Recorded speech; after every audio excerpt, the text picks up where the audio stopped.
Hey everyone, and welcome to the third episode of Season 1 of It's Just Not Your Day podcast, where myself, Drayton, and Temple Shot will be talking about the meta.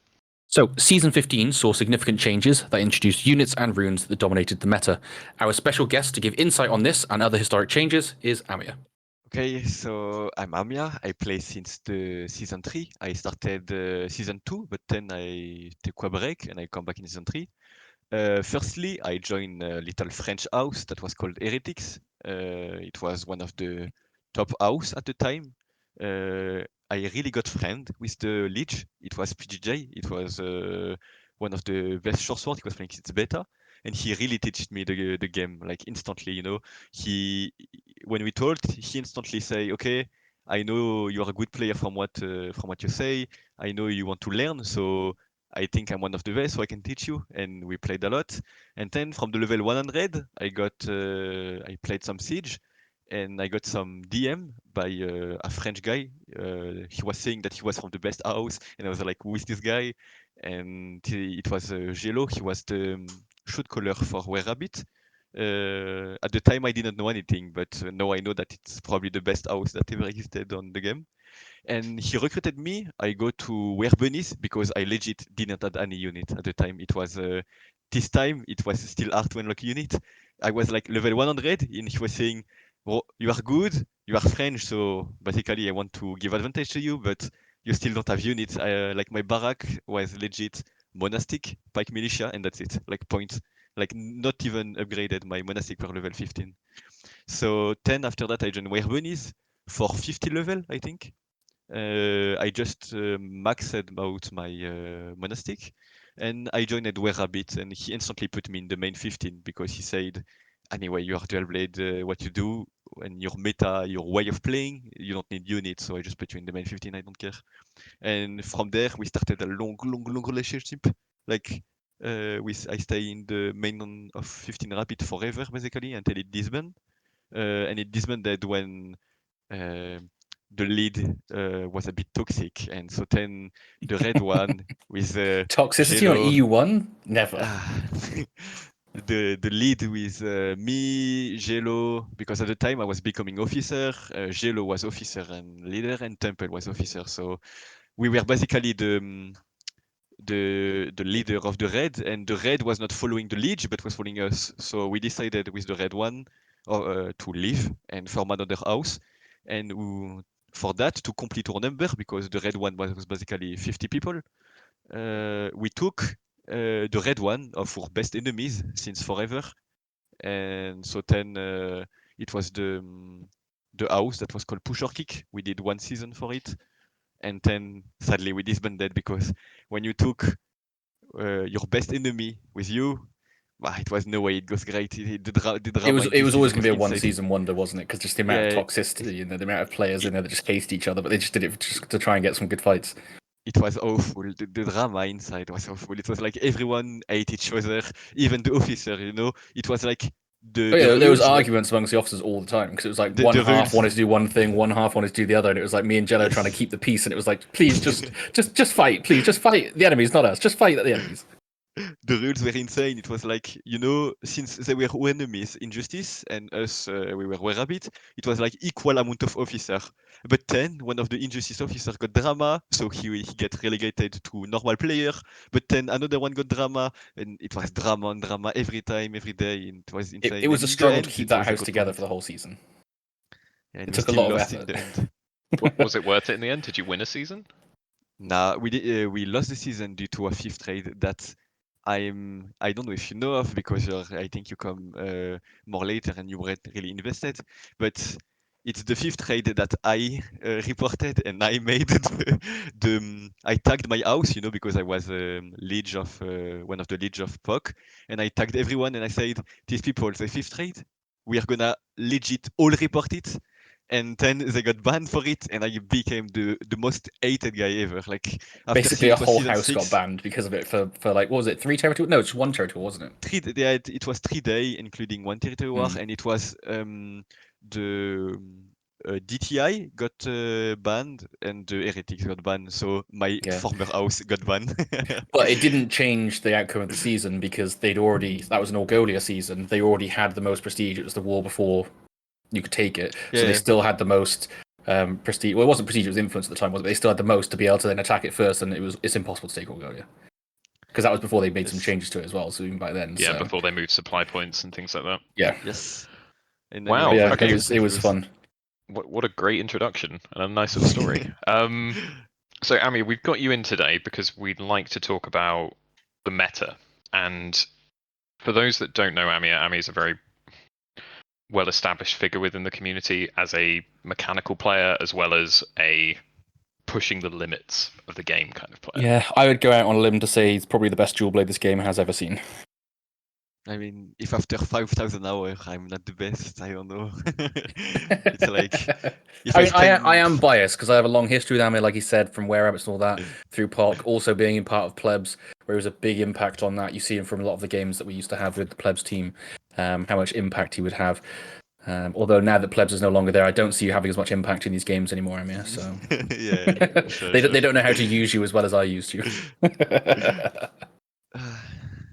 So given that history, we thought you'd be a brilliant person to talk about the current state of the meta, how the game is played at a range of levels, mostly focusing top down though. So from tournament play to ranked to just regular sieges. I think if we start with a tournament experience, we have two members of the Plebs CBL winning team here. What's the way you kind of define the meta of the teams that you put together there? Specifically looking at the recent tournament, and then we can bring up the old one as well. You want to start, Temple? Yeah, I mean, it's very different to any other part of the game because of the limitations you have with CBL. So CBL obviously is the limited leaderships. You don't have your own gear. It's just set at 700, which changes the game completely. And having the limited lives as well. Obviously having no gear upgrades, no weapon upgrades. It's all base stuff. Although I think it's legendary versions of it, but it's still base stuff with no bonus stats. So the meta is very, very different in tournament setup because of the way you play is a lot different. In the CBL, even comparing it to other tournaments like CB Rivals, because there's no death limit there, you can play a lot more aggressive. You see a lot more dives and things. CBL, you've got to play a lot safer.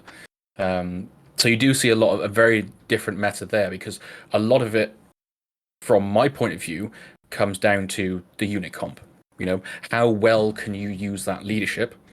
You saw a lot of teams. There would be differences in the teams. So like some teams would go more for heavy double tier 5 units because obviously most of them are about 300 to 315 leadership. You can fit 2 of those in plus some serfs, something else like that.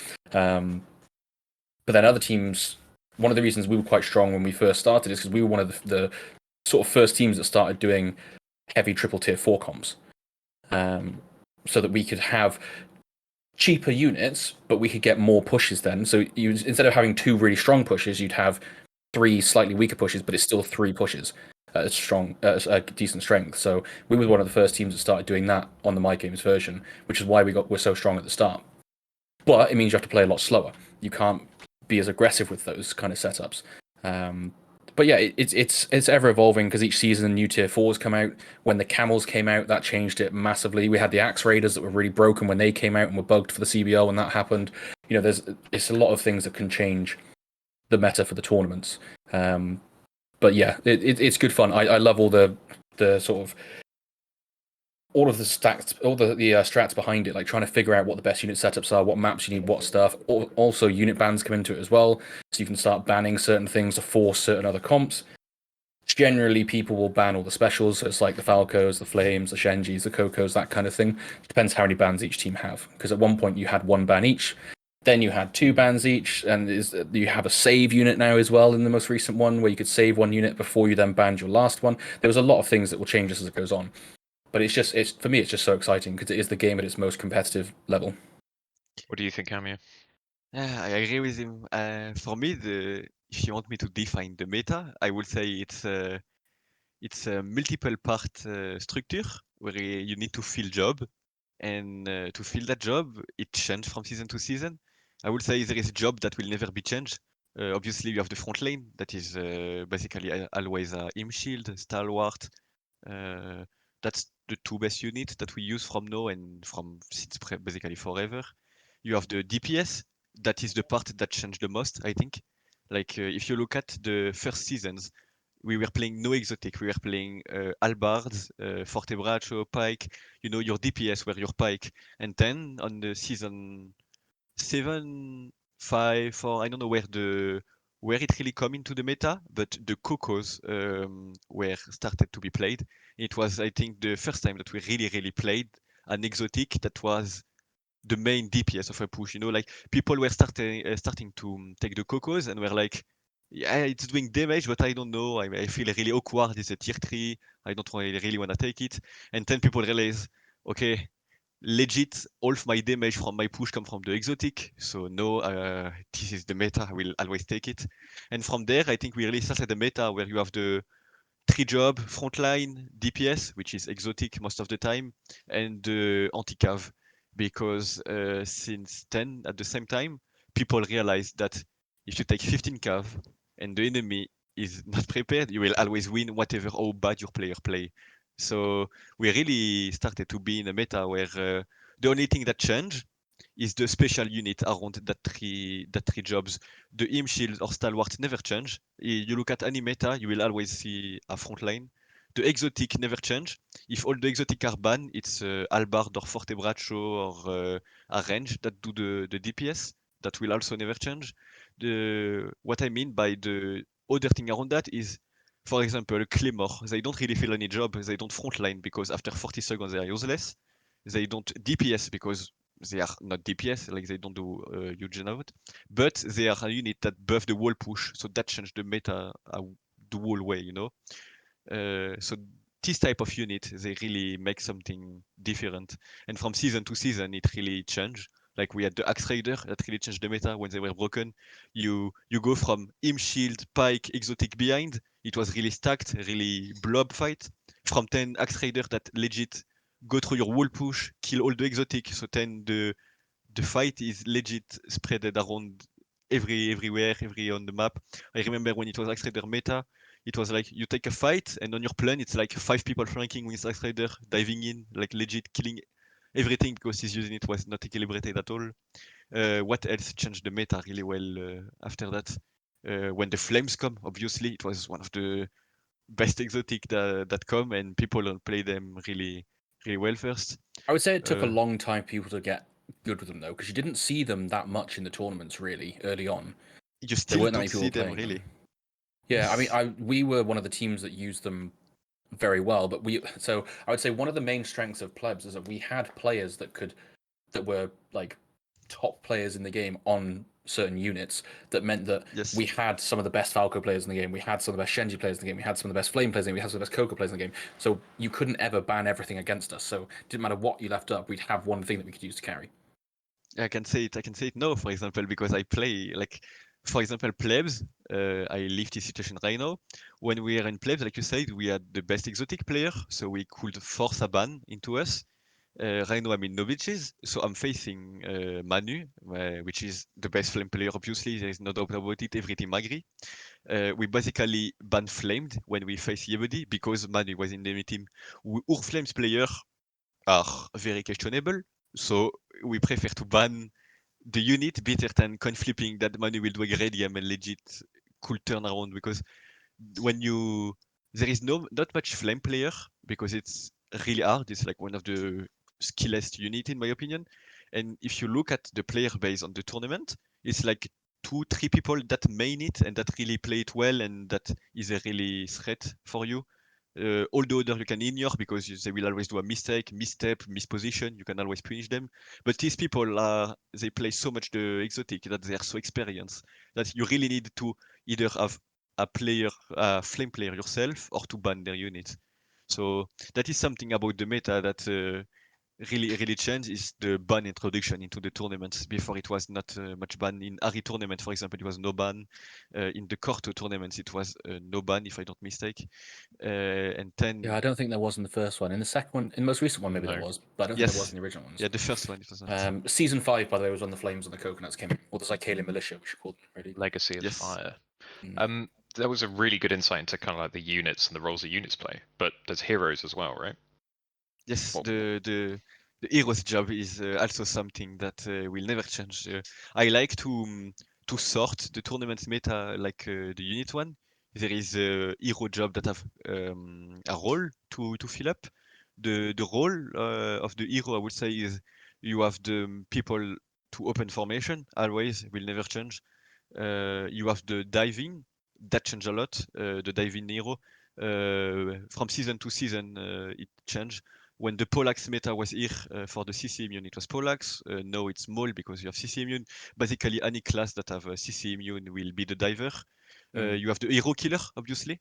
It's always a combination of multiple things. It's always pikes because they can obviously dismount and have no CD, have one of the biggest bursts of the game, are medium armor, so they are still kind of tanky, can still up their unit. They are doing hero killer slash front lane. You have the only hero killer that is dual blade, new class, shortbow. These people are legit only to kill hero. So yeah, you have three type of hero. You have the dive, the front lane, and the hero killer. And then you have most specific job between these three. For example, dual blade, you're a hero killer, but you are also the one that will do all the special thing that only dual blade can do. Cancel supply, go in the back, close gate, go in Falco sneaky. For the front lane, you have the only job which is ShortSword. They have a very specific job. They don't only front lane, they ult, but then they have CD, so then they are useless compared to a Pike that do the front lane but don't tank. It's like more specific job, but yeah, it's three category. It's front lane, dive in, and hero killer. I don't think Yeah, there I is mean, anything else. I think it's a really good way of explaining it. I think the way that I've always looked at it as the very simple version, just for the game in general, with units and with heroes, you have frontline, midline, and backline. That's the way I look at it. So you've got frontline, which is job is just a tank there, and also break open the enemy's formation. You've got midline, which is the backup damage that can help the front line, but wants to play a little bit safer. So the likes of Shield Maidens, apart from when they were really stupidly broken, you could frontline with them. Now they're still a usable unit, but they're a midline. You can't go in first with them, but you go in after the sort of melee fights going in, or with that front melee fight. So they back that up. Similar with the monks, you don't. I mean, they are strong enough. You can kind of go in front, but you kind of want to throw them in after the shields have hit, so you have that DPS to follow it up. And then you've got the back line is like the specialist units, the cav, that kind of stuff that either follows in right at the end to clear, or is sat at the back supporting. But I say sat at the back. A lot of the time you have the specials close up, but just not in the fight. If that makes sense. So that's the way I've always. The same with the heroes. You have those frontline heroes. You've got those midline sort of heroes like Pike specifically. Glaive can also be that as well. And then you've got those backline guys, which are either supporting with range with the short bows, or Longbow, once it got buffed, was very good with that as well. Or you've got the likes of the dual blade and the scimitars that can be flanking in, helping pick off heroes, going to the resupply, all that kind of stuff. So a very basic version I've always looked at is front, mid, and backline. We, I think, overcomplicated it then when we kind of thought about it, because you've got, with the introduction of some of the new classes particularly, you've got a hero killer with the chain and scimitar, where versus units they offer very little. And then you've got Pike, which is just impossible to lock down unless you have the correct hero in the correct place. A top level Pike will just carry the game. Yeah. So I'm talking from Odin's experience. We've got Dan, who is phenomenal. No beaches, Madchin, Wolf Silent for Argonauts. Instinct is also really good. I mean, in plebs we had a variety of them. I think that was one of the things we started doing towards the end, because plebs was historically a very heavy armor team, because when we first made the team it was just full of heavy armor players. So towards the most recent iterations of it, we tried to get more and more medium armors in, or people to swap. So we had the likes of Heater that came in on Pike, we had Wero that was on Pike, we had It's Magic at one point on Pike as well before he had to take a break. We had Cinetic as well, very good Pike player. So we started getting more of those medium armors in. We had a few other people that sort of came and went, like Deja Vu from EU2. We had Kara in there for a bit as well. So we were definitely trying to get these more medium armor players into there, because we could see that that's where the meta was evolving into in the tournament plays. Because historically, My.Games is all heavy armor, it's all that big front line. But then when we started fighting in the Asian CBL as well, we were seeing that actually in these CBL formats, because you don't have all the gear, you can kill heroes very quickly. And then obviously, because it's the limited lives, it's very, very important to do that. It's very punishing for the enemy team if you can do that. So we started picking up more of these medium armor players and trying to build that strength towards that more. Because Surf Slayers did it really well. When they first made their team, they had a lot of medium and light armor players. And that's how they were so successful at the start, because they had a lot of hero killers in there. And historically, we had Amya and Sekis, and Sesu on Musket, and that was pretty much it. We had Silver actually as well for a while on Shortbow, while he was still playing. But yeah, that was historically it. for us, and then everything else was literally just short sword, long sword, poleaxe, and then Maul when that started coming into it when that got released. So yeah, the introduction of that class made us introduce a role which was essentially the peel. If you think about League of Legends, you've got that character that keeps them off your carries. So you've got someone that is an anti-dive. Yeah, and historically you'd have poleaxe for that with the choke, right? That's what a lot of teams would use. Yep. I know that we use that for a lot. Because I used to personally play poleaxe a lot myself in tournaments because it meant that I could sit at the back and be free enough that I could be looking at the map, calling out rotations, doing all that kind of side of things. But I could still help out and protect our back line, or I'd have the 40s covering the flank whilst I'm doing that, so I can still be useful. But then I can still have the use of my hero, because otherwise, when we first started doing it, I was playing longsword the first couple of games. I'm just standing at the back as a longsword, being like, I can't fucking do anything here. So swapping over to poleaxe to help with that as well. So yeah, I agree with that. Definitely, you need some peel stuff in there, especially when you got the carry units. You mentioned it as a kind of like throwaway comment, but I think it's worth bringing back to, is it does, when new units are introduced, it does take a while before they're picked up and their niche is found.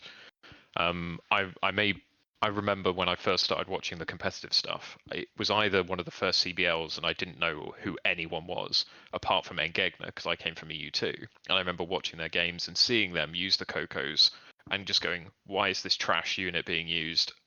It's just carried the game, and not putting two and two together. And another thing we've talked about on the previous podcast is the way veterans kind of pass that knowledge down. So when someone finds something that's broken, that's actually really, really strong, it does take a while for the community to pick it up. And I think it depends on the teams. Sorry, I think it depends on the teams to figure out, because a lot of this stuff is figured out by the tournament teams because they're putting in the effort, they're testing out all these units to a high degree. I remember that early on in plebs, we figured out a better veterancy line for the coconuts because we had, I think it was Amya, Java, and Java Maul, that is. Slide. And was it Slide as well? And they were just in custom lobbies just testing units, even Reaper builds as well, because at the time people were like, is this Reaper build better? Is that Reaper build better? So each time when they got buffed or changed or the meta changed, we'd be like, right, we'll sit in some of these lobbies, we'll figure out what line is best, what works into all these meta units. We figured out a better line on the Cocos that not many people were playing at the time because they didn't realize. Because historically people just go full top line or full bottom line with units. Back then that was what everyone did. But then people we figured out on the Cocos that actually a mix of both, you actually get higher damage output from that in certain scenarios, but it didn't work all the time. It was like, it would work into this scenario, but it doesn't work into this scenario kind of thing. So a lot of teams will be putting in the effort to figure things like that out that maybe the average player won't be doing, but then they might not necessarily share that because that team wants that advantage, or they just don't talk to the other people to share that knowledge because outside of the tournaments, Cocos weren't played that much really back then anyway. So yeah, it definitely depends on who figures it out, but I would say a lot of the time it's tournament teams that come up with this knowledge. Not just plebs, other teams as well. Because I know that No Beaches put in a lot of work as well. Magician puts in a lot of work into strats and things, and figuring out which unit comps are best. And even having said, like, No Beaches is one of the first teams that started heavily using imp shields when we had back in that Chev meta. Because the Chev meta massively changed tournaments as well. Because you couldn't die for specials anymore. Because if you tried to go for it, the Chevs would instantly kill you. Didn't matter what class you were playing, short sword, nothing. You just instantly die. And then No Beaches is one of those teams that started playing a lot of Cocos and imp shields, working together, and Javs and imp shields as well to start countering that. Yep, like if I can say that, the No Beaches is before that was come from Aurora on EU2, and they actually made a tournament back in the days when they started the game. They were level 200, 300, and they were already figuring out that the Cocos were the best. Machine really bring it a lot, but they were the first to use Cocos in a tournament because one of the little guy, fully random, he's a friend of me, and he's really a meme in the team. He's like he was at the time he was 16. Something like that, and he was saying to Machin and Arcanop because they were both leading the team. I found something broken. I found something broken. I have my tier 3 unit is Omega broken, and when you're a Legion, you are like level 300 and you start to figure them, and you have like someone, even if he's your friend and he don't really know the game, he's saying, yeah, this thing is broken. You're like, yeah, I don't know. And since it was a tier 4 only tournament, they said, I mean, what is a tier 3? You can take it anyway. The game never lasts enough to use all the units. So he took it, and they were like, my man legit did 2 million damage. It's more than like 5 people reunited together, and they were like, maybe there is something to do with it. Then Susno picked it. I think he really watched Matchin because he knew it from the server or something like that, or probably figured it out himself. I don't know, but they started to use it. And even after that, after they used it and still did great, it was not really picked by most people. I think what really make it popular, like insanely popular, is when a random guy that nobody even heard of make a video of the coconut. It was the coconut tree. It was Yeah, a I meme know. song. I know the video. It was Everyone on noticed video. Every CB player Conquerors noticed video. City. He played it on. Yes. It was the coconut tree video. It was a meme music in the background, and this guy, when nobody like saw Coco of their life, they just said this unit is broken, it need a fix, it doesn't do damage, what the fuck. This guy, he make a video where he legit wipe push like alone in siege, random siege alone, and he wipe 100 unit, 120 unit, 150 unit, and after that you see it. And people look, people play, and then it start to be really popular. After that, I think every tournament team played it, and after we figure out the line for like Temple said, the most broken thing with our line is that you don't rely on the flame damage, which doesn't cumulate. You rely on the blunt damage, which can cumulate. So when we were playing 2 or 3 Cocos at the time, which was the meta, we were like doing 2, 3, 4 times the damage that the enemy team was doing with the same unit. So it was insane advantage. I remember at the time we were stomping hard everyone, like not even close, not to be cocky or whatever, but it was only because, like nearly only because of the meta that we were so ahead of. Like, at that time it was insane. Like same for the Axe Raider. When the Axe Raider were coming, we were the first to play Axe Raider in tournament. Like there is a really long history with team really being scared of changing anything. Like we talked about it earlier, but when we said that we were playing only heavy armor and all of that, after we go to Asia, we realize yeah maybe our heavy armor that have the most long CD ever is not so great compared to Pike, which legit do more damage, more anything more, but just not tankiness. And we were like, yeah, this thing we need a bit more of. And so no, I think the meta is really coming fast compared to before, where it was insanely slow to come. Like the meta was not changing. New season, middle of new season, still not changing. People too scared to take new unit. But no, the unit come. I don't know for. I think most of the top team does it. But whenever a unit change, whenever a patch come, whenever a new unit come, I know that Novich is tested like forever. You any situation, any line, any special doctrine, any combo of unit, you test everything because there is always something to find and to be broken off. Like again, the best proof is Coco. Coco, they were open for 1, 2 seasons. Nobody was taking them, and after we realized how OP they were, it was legit the win condition for every team for 1, 2, 3 whole season still. And from today, it's still the winning condition. If Coco is open, if you kill Coco fast enough, or if the enemy Coco can shoot, if you have the high ground, it's still the win condition. Cocos are like the meta I in think tournament. it does vary slightly depending on the map. So this is one of the things that we could talk about as well, is that the meta is a bit different based on what map you're playing on. Yep. But still 9 times out of 10 it is pretty much the same every time. But just the one of the things that brings to my mind is like White Elk Fort, for example. When that first started getting played in tournaments, teams were playing just the same heavy melee setup with like special on the stairs and stuff. And then I think it was Kebabs, I think one of the first teams that just went full hussars on there, and no one could do anything about it. Like there was no way to counter it. Everyone was just like, well, how do we deal with it? They just beat everyone in scrims, everything. Yes. You just couldn't control it. And then plebs realized that and started adapting to it. We didn't go quite the same as them, but we started adapting to that. No Beaches, or was it Eden at the time, or were they still? They might have been the No Beach team, and they also White Elk adapted to was it no as well. bitches, yes. So yeah, a lot of people started adapting to that because that was one of the maps where actually you could just play full cav inside and just deal with it. And then similar sort of style, I guess, you've got with the Kurak Castle before they did the Redux. In the tournaments, we had teams like Surslayers that went full cav on the inside and really caught some teams off guard on their defense.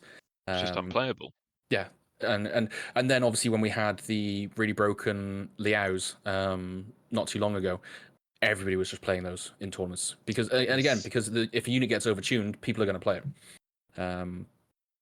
which does have a big impact as well. So I think one of the interesting things we mentioned there as well is just the difference from booming and my games. Like going over to the Asian CBL, like it was such a shock to the system just to see how different it was. It's like we would go into the first scrims with them, and granted, we were scrimming some of the best teams at the time, and we were like a not the strongest plebs team because obviously it was middle of the day. We had to pick some people that weren't necessarily part of the team then to play in it, but just the difference in it. We like the first couple of games, we still going in with mainly heavy armors, trying to dive for their specials, and they have like 2 or 3 pikes just protecting their specials, just instantly kill you. There's just nothing you can do about it. Like you try and dive for their special, like oh yeah, we always do this. We'll dive for the special, la la la la la, dead. And I'm like, why are they just standing at the back? And then we started realizing what was happening, how they were playing that advantage. That's when we started picking up a lot more pikes and plebs because we realized how strong actually in CBL and even in Rivals as well, how strong those medium armors are at just killing other heroes and just that CC lot that they've got, and just that sort of difference in style there, because it historically has been very different between Boom and My Games. Like we said earlier, My Games was always heavy armor frontline, Booming was all medium armors, lots of cav, and just trying to get the hero kills. So such a big difference there. And getting to experience that firsthand rather than just like seeing it on stream, whatever, you don't really pay much attention to it. People talking Discord about it, like, sure, whatever.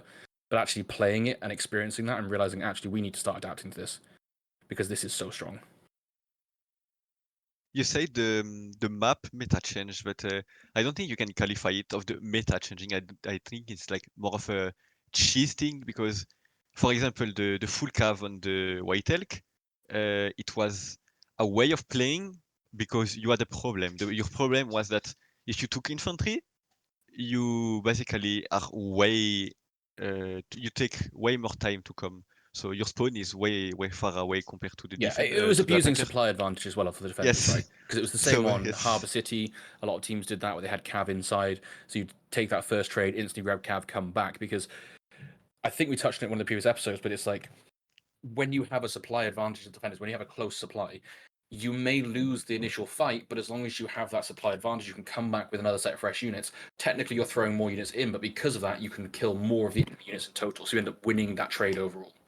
So teams that actually realized that and started seeing that advantage, you saw a lot of different plays on some of these maps, because I would say early on, teams weren't really using resupplies like that mid-fight. You would fight on the front line until you either won or lost. You didn't see a lot of teams that be having players running back to supply, grabbing a unit, coming back on a lot of these maps, because the maps that were played weren't necessarily maps you could do that on. And people just weren't in that kind of mentality of it. They hadn't figured out, or they hadn't realized that was the strength. They were just like, we either win this fight or we lose this fight kind of thing. It wasn't like you didn't have the mentality of, oh, well, if I throw this unit, for example, we used to do it quite often in plebs with claymores. Because if you have claymores and units similar to that, where you can throw them in, you don't have to micromanage them, you just throw them in, you can be running to supply, grabbing a unit while you're still pressing 3, pressing 2 and everything. You don't have to micromanage it, especially with monks now as well. Those are really good for that, because you don't need to micromanage them. You just keep spamming 2-1, 2-1, whatever, and you're running back to resupply to grab another unit and come back. And then you win that fight more cleanly overall. So you overall trade better with the enemy because you've had an extra set of units coming in as well. Other thing I wanted to just talk about with the Asian and booming CBL is when I was watching you guys play in that, you leaned really heavily on ballistas as your artillery choice, as opposed to some of the more traditional ones where we would see mortars. We'd never see cannons, but you'd see mortars, culverins, and grape shots. Like you obviously did your grape shot strategy as well. How does the use of artillery and kind of like the way that's used affect things? You can talk about map specifics as well as talk about just in general tactics. Yeah, I mean, Amya, I'll let you go first on that. Okay. I have the perfect way to introduce it. Like we were playing only grape shot on my games. Basically, whenever CBL was open, it was like RT is useless. You only take grape shot on final point, and that's it. CBL. If you look at it, my games was really not the best. And then, like Temple said before, we on our first scrims, we screamed the best team world, and we were playing on Sun City, and it was like, guys, we won. We were just doing 1-1, so we won one game on White Elk and lost one, and we were like, okay, maybe it's doable. Maybe we can win versus them. And we play Sun City, and when we go on Sun City, we were not defending A, so then we go down of A. It's on the supply, and the enemies they go at top, and in like 5 seconds, you see 15 ballista getting placed, and in that 5 seconds, we were like, bro, they are placing ballista, and we just say in the vocal, bro, just hide behind the wall. It's all good. It's like ballista. They cannot do anything. And then 5 seconds after, you hear people saying, bro, I legit lost already half my unit. I cannot hide from anywhere. They legit shoot from every position. And they were positioning so good, like they were positioning so fast that they legit took 100 units from us in like 1 minute. And before we could even realize that we needed to go back because their RT placement was legit perfect. We lost like 100 units. And you with the ballista, you asked why you take ballista and no other RT. Like every RT have their own role.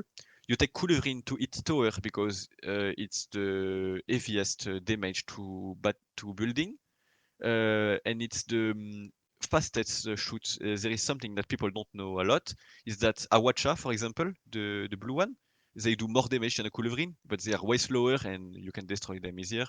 Cannon, for example, in the total, they do more damage than Culverin because they have more ammo, but they don't do more damage at the time. For one shoot, Culverin do more. In total, Cannon will do more because it have more ammo. And for the unit killing, you don't take Mortar because Mortar, it take like 5 shoots to kill a unit, and because the damage mitigation is pretty high, you always will hit most of the unit and so not kill it. And you take Ballista. Ballista is very fast. You have a huge range, and you always kill 2 units. Like there is a limit of 2, but it's 2 units secured if you can hit it. So if you place 1, it's 2 units, and it's pretty useless. You will kill what 20 in like 2 minutes.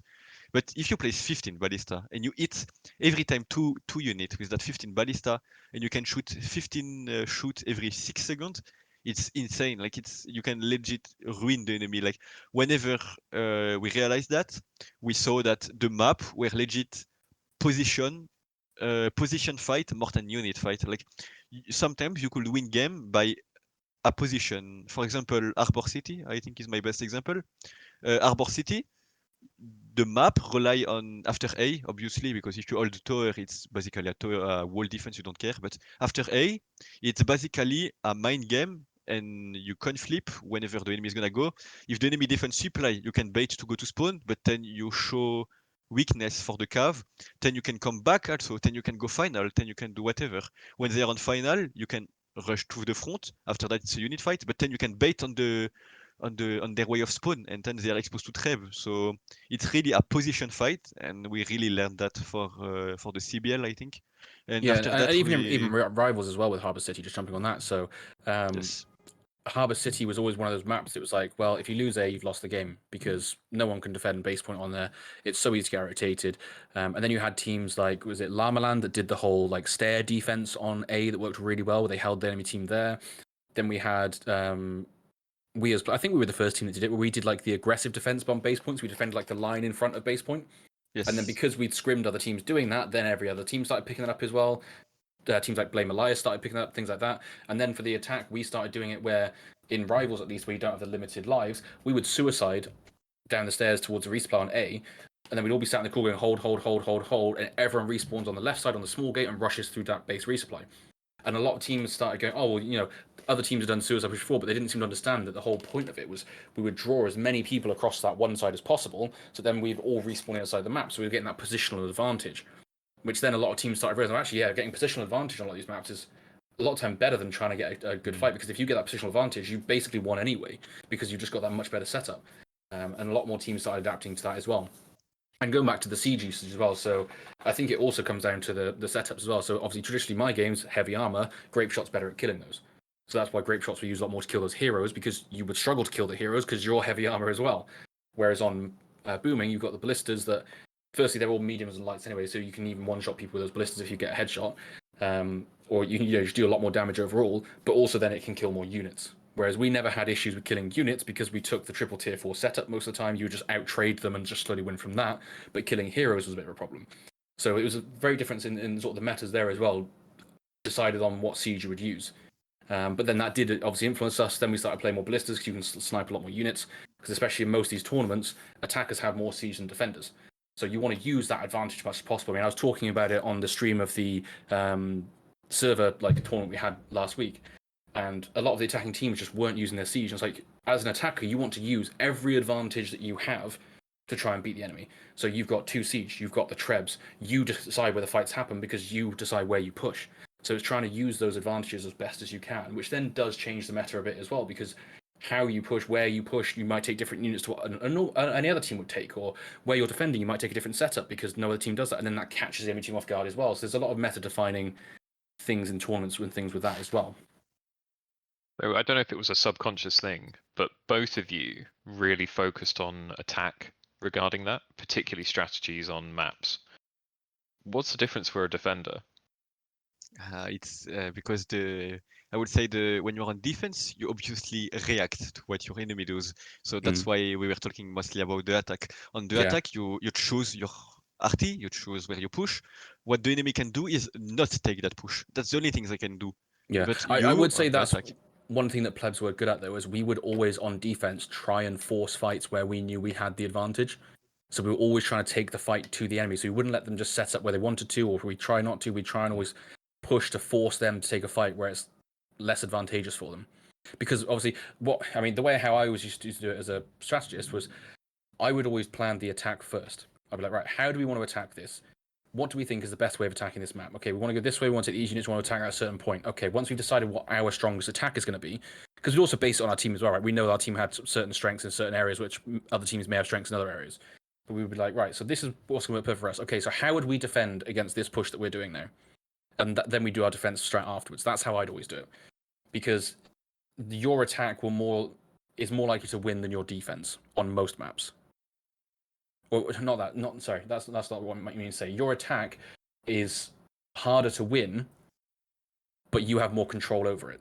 So you want to put more effort into your attack because it's easier to win defense with less of a strat, if that makes sense. Like, well, it's not really the way of putting it. Your defense is determined by the enemy, whereas because they force the attack. So your attack you want to put the most effort into because that's the one that you have more control over, and that if you can win that, is a lot harder than winning on the defense. There are some maps that differ, like Harbour City is a different one because it is just, I would say it's quite attacker favored. As long as you can hit the towers. Obviously, teams do a lot of these like tower holds now, which does change some of these maps. But 9 times out of 10, most maps are defense favored. So yeah, try to always figure that attack plan first, and then I would react to that and be like, okay, well, how would we now defend this? Okay, well, if this team's to attack us like this, we should push into this area to force the fight here. Because a lot of it as well is you're always fighting over resupplies or points, so you know roughly where the enemy's going to go 9 times out of 10. Because they have to push for a resupply, or they have to push for an objective. Otherwise, what are they doing? So that's where the innovation. That's where the innovation from players. I remember the Slav team did a javelin breaking the gate tactic on Sun City one season, which was just caught everyone by surprise. And then you've obviously got the defenders taking the attack to the attackers by sallying out, which I remember in my first season of CBR getting run over by Pond Guard and going, how the hell are we meant to deal with this? Yeah, I mean, it's hard to deal with the sally. You even see the top teams on Asia lost their game because they lost to a full cav sally on Harbour City. You know, even for the top teams in this game, when you full sally, it catches people off guard, and they're like, crap, what do we do? I mean, we even had it in one of our games, I think it was on Rivals the one season against Surfslayer on Harbour City, and they wanted to do a sally, and we just pushed straight to the front gate and just pushed through instead, because we were like, they're probably going to sally, let's just instantly rush this front gate in the middle. And our plan was actually just to use, I think most of us stopped to maul, we were just going to maul down the main gate on Harbour City, but thankfully they opened it for us and just let us in, so, because they were going to, they sallied with like they had like 2 or 3 Jav Cav that was going to push out of the main gate, and everything else went the side gate. So we just rushed straight to the main gate and just snowballed through. The meta of Sally is really interesting because if you look at the Sally meta, when you talked about it, Drayton, it was in the season where the only anti-cav was Forte Bracho. And at that time, if you really look at the record and you look at the Sally, even if the enemy take like 15 anti-cav, if the map is open enough, there was no way you could defend it. You just needed to take like 2-3 Jav cav and full cav, and it was no counterplay to it. It was. I mean, it's not about defending really though, right? It just wastes so much time, and then you can't push because you can't leave that safe area where you are with your units. And that's what we as plebs realize is like, if someone sallies us, we can't just run to supply and sit up there because we're not going to win that. So we're just like, okay, if anyone sallies us, we're just going to sprint straight to the front gate and try and just snowball through onto the objective and try and get control that way instead, because we know we're not going to be able to hold this sally. And 9 times out of 10, you would spawn with anti-cav units just in case they'd sally, and then if they don't, you swap to other units, you start pushing normally what have you. But yeah, there's also a sort of a mentality around sallying as well. So a lot of teams won't sally because it's BM. Yeah, it's a bit of disrespect. You know, But because for example, it's just like, well, we don't want to fight you normally. We'll just sally and cheese you, kind of thing. And like a lot of the Asian teams wouldn't do it because you don't learn anything from it. Even in scrims as well, it's like they won't do it because it's just BM and they won't learn from it. I mean, the only time that we as plebs sallied really was on Sun City because I fucking hate that map. And I was like, I don't want to play this. We're just going to sally them on the defense because Sun City is horrible. I think that was it was really fun for the BM. Only time we did it, wasn't it? It was on CB Rivals in Sun City, I think. Maybe there was one other time, but you did do it 2-3 times.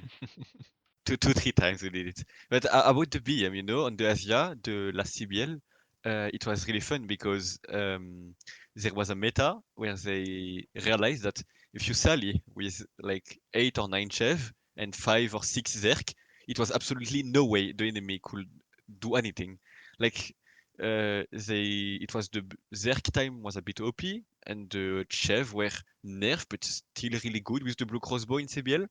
And if the enemy took full forte braccio or full cav, they were losing to Chev.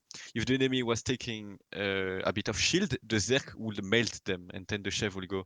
So the combo of the Chev and the Zerk was so OP that they did it on like every map that was on the pool, and every time a team sallied, they won. Like it was legit 100% win rate. You sally, you win. So the team were then forced to ban the Chev or the Zerk to prevent that sally meta. It was so fun to see that 2 units that were open for the whole tournament, after like 80% of the tournament, they realized that testing have literally no counter. If the 2 units are open, we win the defense. It's no counterplay to it. And every time, then the either Derk or Chev will be banned. So I would say really that's a fun to big watch. difference in the tournament as well, right? Because CBL, one thing I didn't mention is that there's no doctrines either. And so you'd see the likes of Chevs and Berserkers, things like that being played for those specific scenarios that weren't played in the live game really at that point in time. Yep. Because they were deemed not usable because they were nerfed so much. But people still found a use for it in CBL because of this situation in that game where you don't have the doctrines, you don't have all the extra gear, you don't have the leadership. And so these units play differently on CBL compared to other stuff because you don't have doctrines. Think of how many units you have on the live server that really rely on doctrines to be useful. And you just don't have Stun that Embrace. Stun Embrace is a big one. And that's why Cav is so strong in these tournament setups with CBL because of those lack of doctrines. Because a lot of the Cav will still deal insane damage even without doctrines. But then, so we've spoken a lot about tournaments now, but what do you think is the main sort of force behind driving the meta, just in general, Amya?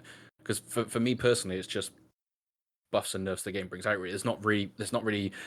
I can't think of a time in the game where like players have gone, oh, this unit is just really strong all of a sudden. It's the new units come out and they're really strong. If I will define how the meta is set on the random stage is what is winning the most matchup, because people don't know matchup in Siege. You see, every time I start Siege, I see people legit running down a matchup. Like for example, I know like all tournament player know every matchup. You know, if you think about it, you know that the monk will win the forte, blah blah. You know that will win, and you know also the situational matchup. But the random Siege player, he doesn't bother to test. He doesn't care. And so I think the meta is defined by what is the most winning matchup unit, easiest to play. Yeah, easiest to play is a big one, I would say. Like Because it's I mean, really me personally, I think that's why Monks and why Maul was so strong earlier in the season, was so overplayed, was because Maul is very easy to play, and it was overtuned this season. yes. But it was just it's so easy to pick it up and just be, a decent Maul player. Yeah, it could take a lot of skill to be a top Maul player, but just you could take Maul and just anyone with no experience could play it and still get 100 unit kills with Maul because it was just so strong. Also because the meta was heavy shields, Maul works very well into that. And Monk as well. You just sit there just pressing 2 over and over again. For some players, obviously you need to throw it. We know there's different ways you can play it as well, but for the average player, you can just sit there spamming 2 and you'll kill 100, 150 units in a game. Yep. I mean, I've done it before where I was on, I think it was a wall fort match, and I just threw them in on the point, just not really thinking, just kept spamming 2 while I was running and doing something else because I think I was streaming at the time, and I was like, I just killed 160 units and 3 heroes of those, and I wasn't even playing with them. Like, what the hell? Like, there's just, I think that's the main problem with monks, is just they're just so easy to play. You don't need It's to focus. They don't need it's easy to micromanage. play. I think for the meta, you need something that is easy to play and not punishing. Because, for example, Forgiving, yeah. before they introduced the CC immune rune to the new cav, if you look at it, the new cav was not really played. Yeah, I mean, It me was and Drayton still said it before. You know, yes. when we first saw it, I was testing on the PTR because I was a content creator, I am a content creator, and even when they were first unlocked, because you know the rune hadn't or the doctrine hadn't come out then, we were saying they're a strong unit, but they require skill to play at a top level, Yeah, kind of thing. exactly. Like you need to have some skill to time the one properly. Now it's just, oh well, now they've added CC immunity, you can just throw it into anything and just press one and you kill everything. Yep, exactly. So I think that defined the meta and Mm. like also I think CC immunity in general has such a huge. We've touched on it already with hero classes as well, but adding it to units now as well. Like for example, the one on for shields for shield maidens, that made them so strong as well. I mean, they're already in a good place anyway. But adding the fact that you could then press CC immunities, they'd all stand back up again and just carry on the fight. So then you couldn't anymore. You couldn't jump in with like a maul or a poleaxe and stun them because they would just instantly boom. They can't be CC'd for a couple of seconds. You get one shot. yes. And one of the biggest part thinking about it of the meta, I think is really something that is not dying unless it dying. You will know what I mean. Is like, Mm. for example, if you look at every unit that was ever insanely meta, firstly it was Axe Raider. Axe Raider, what it is, easy to play, forgettable, and you gain HP when you are low. Then it was Berserkers. also yes. Then it was Zerk, easy to play, forgivable, and you regen HP when you like. Whenever you take a good matchup, you will lose HP, but not lose a single unit, and you will gain back your Mm. HP. Same for the Grandpa. Grandpa, you are low, you regen your HP. Then what is today? The Monk, you are low, you regen your HP. Like every Yeah. time a unit, I think that is a really bad mechanic because it's too Yeah, I think it's forgivable. healing and CC immunity. I think are the two biggest Yes. things that have such a high impact on this game. Because I mean, you look at other stuff as well, like you said, with the monks, with all that kind of stuff, all the healing. But then it's also the CC immunity. Because even when Shield Maidens, when they were first really overtuned, they had all those damage buffs, and everyone was playing Shield Maiden. You could still beat them because you could jump in and stun them. You know, Yep. you could still force that fight. Then they had the CC immunity. Then they came back and were even stronger because you would have to try and bait that CC immunity before you could then go into them or anything like that. And then it's just that CC immunity is such a thing. I mean, even when you look at it with the like the fire lancers when they were strong because you could press two and they wouldn't get stunned and they would jump through. Yep. So they'd have that The CC immunity layout, as well. yeah. Yeah, sorry, not fire, but same thing. But yeah. But yeah, so that has such a huge impact in the game, and even with the heroes, like we touched on as well, when they've had that CC immunity, they've been broken for that season. We had Polax when it had the CC immunity on the lockdown ulti, not the choke one, the other one. I can't remember what it's called. Lockdown strike, or was that the choke one? Any ability, they got 6 seconds of But that one you CC had when immunity. the Maul got the rune for Maelstrom to be CC immune. You had it then when they added that to the Maul's abilities now, so Maelstrom just has CC immunity built in, which I think is a bad decision. It should be a rune. Any kind of CC immunity that gets permanently added to the game, I think is a bad decision. Do you Personally. remember? Yes. Do you remember the Nodachi one? So Nodachi's got a number of CC immunities, yet Nodachi's not played. That's because it's just garbage. It's way too situational. The CC immunity come only after you're max stacked, but you and have to it's way admit too that situational. a good Nodachi can still carry games. Yeah, but it's way too punishable. Like Yeah, if you look in at some situations. It's not all like the time, if but it's they like you'll have like some good the Nodachi players can do a lot of work. if you delete all local teammates, I'm pretty sure that the meta will be Olf Nodashi, Olf Nodashi or Pike, and you just dive in. But the thing is that the game have so many locult. You have like the Scimitar, the Dual Blade, the Poleaxe. Like if you take any CC, you don't gain back HP as Nodashi and you die instantly. You Yeah, are like a but useless that's where I creep. would say the meta adapted this season as well, with how much Mauls were being played. Then people started playing more Poleaxe. We saw more Dual Blades coming out because not only did they have the choke, but then they had the Shurikens, which Yep. again was not really played at the start of this season. But then people realized how strong it was, and also that ulti does help with Mauls. We started seeing more Dual Blades being played. And now I would say Dual Blade is one of the most problematic classes the game has at the moment. I think it's by far the most But then problematic at the same class. time, they nerfed like Assassin Dual Blade so much. If they took those runes away, Dual Blade would be useless, right? Yes, if you delete the rune, the Dual Blade is like a creep. It's garbage, Mm. like But then, nothing. I mean, I was having this conversation with people before. Was that done intentionally to force more of these assassin players onto the scimitar when that came out? Was it to try and push it 100. more in that direction? I'm interested to see what they do with Dual Blade next season, honestly. Not to be anything like Illuminati or whatever, but whenever there is a class that you can pay on, magically the meta will turn around it. If you look at Maul, like the Maul get introduced, it's the best class of the game. Unlucky, we take one season to fix it. It die a bit, okay, why not? We remake it again in another season. We nerf everything, just not the Maul. Then same for the Keshig. The Keshig, season 1, everyone pay for it. Then it's dead. And then there is a lot of new player around the season. I would And just like jumping on that just a little bit, because for me, I think that Keshigs were very strong. Yes, they were overpowered. But I would also say that part of that comes down to people weren't playing the counter to it. People weren't playing anti-cav, right? Because even when Keshigs were at their strongest, Impikes beat them. We didn't have 40s at the time, but Impikes beat them. Even Pike Militia would beat them 9 times out of 10. But people weren't playing anti-cav in Siege. Yeah, but I'm pretty sure even if you played them back then, they will still find a way to make it work with Impike, because like it's not even a theory. It's no, a fact. I do think they were far too strong, but I just think that part of it comes down to as well that people don't want to play support units in Sieges. Yes. Because people want to play Sieges, they want to just farm people, they want to play the units that will get them loads of kills. That's why, I mean, you see it more now this season because they got buffed, but you didn't see a lot of Imp Shields, Imp Pikes, that kind of stuff in Sieges in general. Because you just see people wanting to play the OP classes, the OP units. Yeah.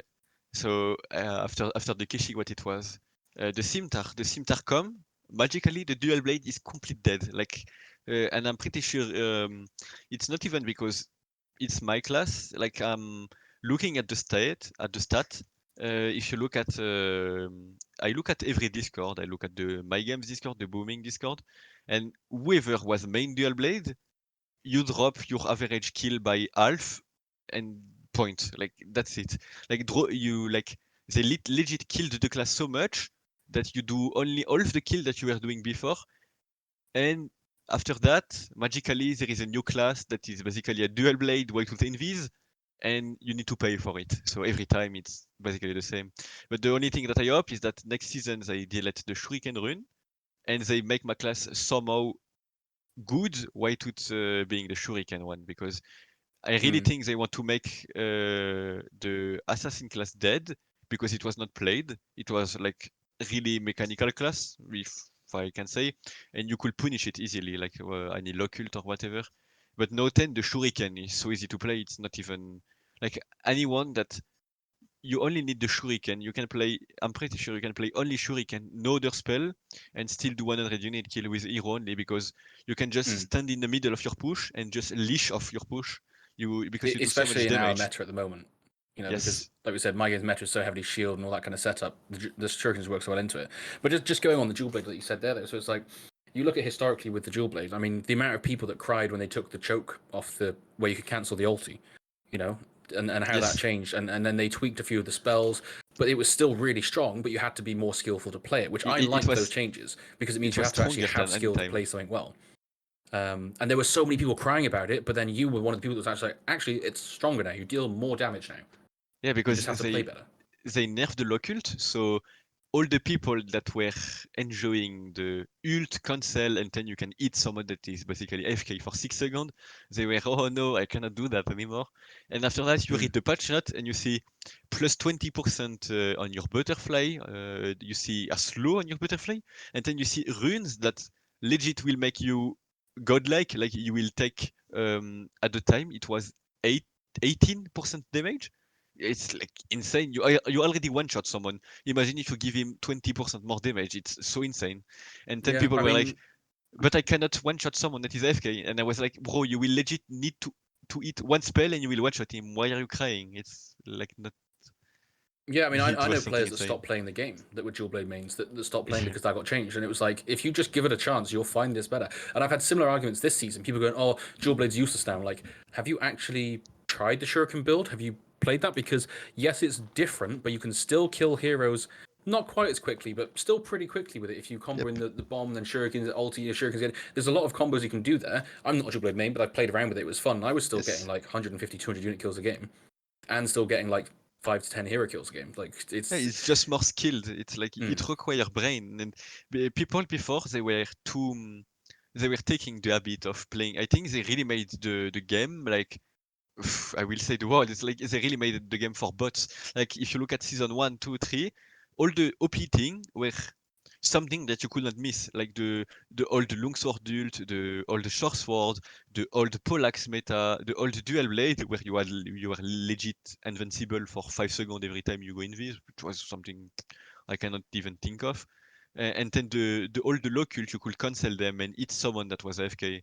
And after they delete it, people cry because they need to press 2 more buttons. You know, it's like, no, your combo, the enemy still practically can do anything because you ult him and then you will, if you do it right, you will combo with another spell that will stagger him. And the only thing he can do is roll, but he will still take the damage. And I don't think people should cry about it. Like, why you cry about it if you even yourself? Because I was really enjoying this change of the lock ultimate because no, it means that any noob cannot combo me for full life because he could not miss it. No, he can miss it if he's a really bad player. You know, there is nothing worse than seeing someone that he can't even walk. You know, he hits the wall. He legit. You see that he is like really bad at the game, and then he legit press ult on you, cancel it, and he have a 5 second, which is like probably 3 times the time he really needed to one shot you to do anything he want.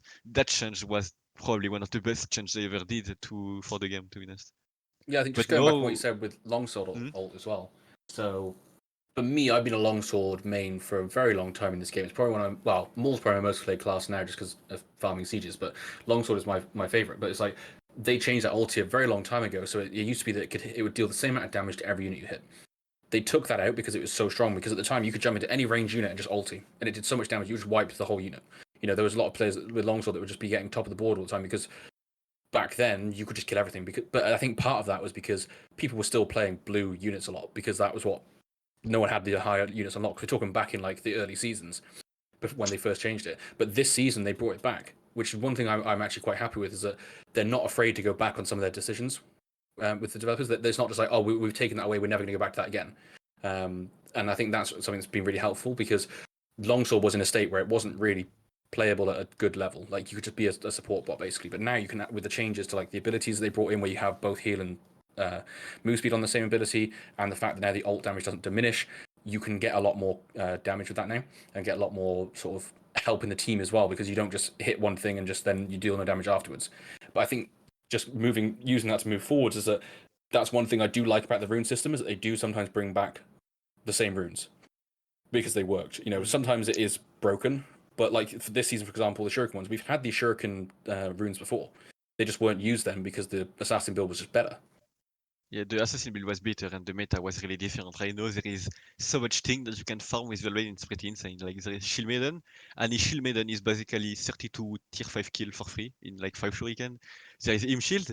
The Imp Shield are really getting countered by the dual blade because it's 3 damage because of the bleed. And then you hit the wall pack with 1 shuriken. There is Forte Bracho. Like these 3 units are 32 unit kill, like T5, T4, T4. And so that make it so OP. And you It's with talked the about forges as well. yes, and you talked about the rune. I listened to the previous podcast, and you said that you really enjoyed the rune because it changed the meta a lot. I would say it have a really, really, really huge bad point is that this game it's not big enough for have a proper balance team that know the game perfectly and will balance it each week. You know, we can see it with the Maul. It took legit 1 season to get balance. We can see it with the Liaos because it took so much time to get balance the first time and it was legit game breaking. So I would love to have Yeah. a, no runes because you could have a proper balance. But then I would love to have more change in the spells itself every season because then they could really balance it. Yeah, so maybe even the runes could change halfway through the season, right? Because that is a good point that I hadn't thought about. Is that whilst I do like the runes because they can change the meta, and I think it's easy for developers to change stuff through runes because it's instead of changing a whole kit of a class, you can put a rune in for a season, try it out. If it works, great. We can maybe even add that to the class, like they did with the Maelstrom on Maul being CC unit. I don't think it was needed. I think it was a bad decision, but that's one way they have done it. But at the same time, then you are stuck for an entire season with these runes that they may not have realized one interaction that works with it that is actually really broken. They may have missed something there, and they're not going to change the runes mid-season. So maybe they could do like when the tier lock changes to the next thing, like maybe 2 weeks later, they have like a review point for the runes or something to see if it is broken. They have Just make a changed them in balance the for the rune. past. They have changed the runes midway through in the past. If we think about, not to purely focus on Dual Blade, but do you remember there was the one with Infiltrator that you dealt poison damage to everyone around you? So you'd get that one Dual Blade that would run up and just hug a wall and kill everything the other side of the wall. I perfectly remember that, but this one, it was the only one that got changed with the Nodachi one, and it's more of a bug fix than balance patch because they really qualified it as a bug when they fixed it. Same for the Nodachi. The Nodachi got changed mid-season, but it was because legit all of the rune wasn't working at the time.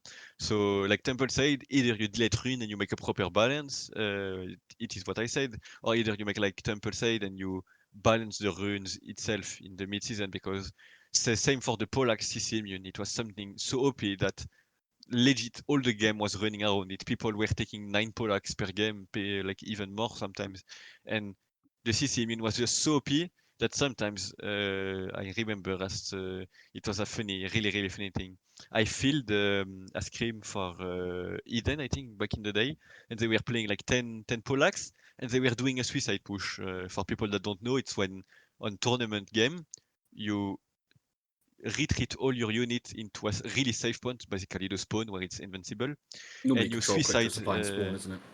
Yes, and then you suicide for the enemy exotic because they usually don't have a lot because it's really high cost and you cannot have a lot of exotic because you cannot take them at a lot at the same time. So you suicide for them because it's huge value and your hero death isn't so much value compared to it. And you were doing a suicide push with 10 Pollax and we suicided into a tower. It was like 5 units stuck into it and we killed the exotic. But what we didn't think about is that we also killed the 5 unit on it and the 10 hero that come because we were all CC immune and doing so much damage. And we were like 10 people, we killed 5 unit and 10 hero, and we were like, how do we die? Like Uru unit is so far away, and it was Not even insane. died. The unit, the like that A rune was suicide push so where OP. you don't suicide. Yes, it was something so OP. It was you couldn't even think of, and I was like, why don't you don't delete the CC immune if it's something you like, but at least make it that it's like lower CC immune time. I don't know, you take more damage, punish it. Like this thing was so OP. It was the whole game for a whole season, and it was really annoying for everyone. Yeah, I was going to say the same thing because we saw it in tournaments in general. There were a lot of teams that would just go, we'd be in like overview and we'd say, oh, they're all changed to Pollax, they're going to do a suicide push. Because a lot of teams were doing it at the time. Surf Slayers did it on was it Allenberg on the map there when they had it on Rivals. They did it there. That was one of the big ones. That was one of the big ones that people saw first.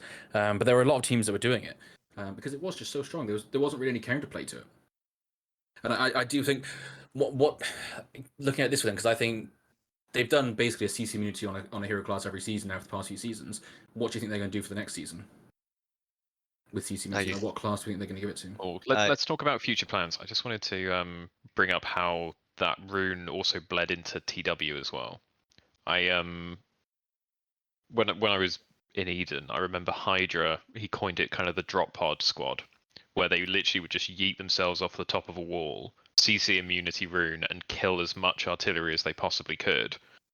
And it didn't matter how much time the defenders had spent setting up their artillery. These 5 guys just killed it all, and it just completely changed how they could then defend it. Yeah. I agree. This season was really insane for TW because TW is the same since the beginning. You can explain it really fast. The way of winning for the attacker is you first do a push where you kill the arty, because 10 it's the defender's advantage. When you kill arty, 10 you can do a proper push and up to win. But the meta was always you take ShortSword, and because you tank so much, you have the time to kill the arty. But when you said, well, like you said, the Pollax meta was so insane that any part of the ShortSword where you could fail, for example, you take so much damage or so much CC that you have the time to die, Pollax was not it. It's like no misplay possible. You just go and you have the time of your whole ultimate to clean any arty that is in your range. So it was so OP for TW, obviously, that everyone was taking it. It was really, really insane meta. You see, like, sometimes for the engage, you see 15 Pollax, not even a short sword, because why will take short sword for? Like, you need to push a breach. You will obviously only kill arty, so just take 15 Pollax and just run it. And then when you're looking at that, it's like, realistically, the only counter to that is a Pollax playing the choke ulti, but no one's going to play that because you've got CC immunity on the other ulti. Yes. So it's like, what do you do? It was insane Yeah, meta and for if you everybody. misplayed, say, the dual blade ulti, which was the only other choke at the time, and got knocked over by the poleaxe and just kills you. Yes, exactly. It was really insane meta. No counterplay, really dumb. That's why it requires balance, I think, for the runes. You cannot let a rune, in my opinion, that change the whole meta and that force a meta.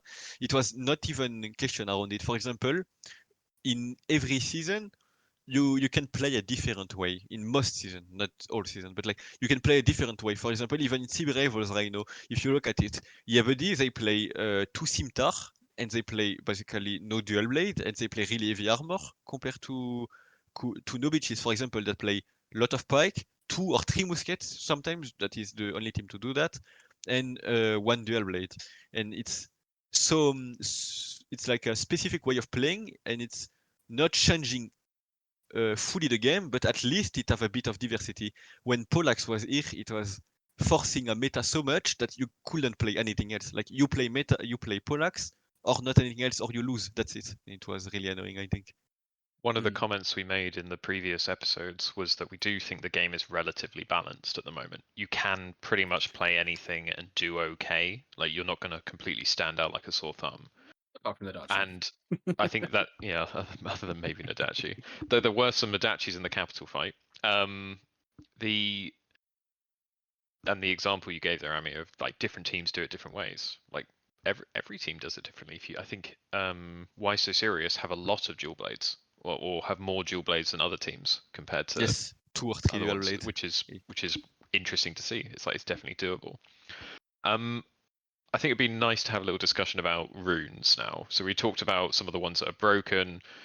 If we go through the weapon classes, what is currently the meta rune for them, and what do we think could be a potential addition, potential change for next season, or one that we never want to see again? So like go just through the weapons. I will jump in with Longsword there. I think one of the best things they did for Longsword was add that rune where you heal passively over time, because that massively helps Longsword. Like the amount of times now I can just, as a Longsword, be dancing around a point, cycling through between my heal ability, my heal like skill that you've got as well, and then also having the passive heal, and you can survive a lot longer than you should normally be able to with any other class. And but I think that Longsword really needed that. To be perfectly honest with you, I think it needs to be increased a bit for next season, because you will still die very quickly because there's so many choke ults and everything in the game. You need some kind of way, or maybe lower the cooldown on its normal heal or something. But if they remove that rune, I don't know what else they can bring in, because they've tried doing like damage longsword builds before, where like the other abilities or like the other ulti does more damage, but it's just not right for longsword, in my opinion. Because for me, longsword it's a class that needs to sit at the front line and tank, but it also has that support abilities of the healing and the Movespeed boost as well.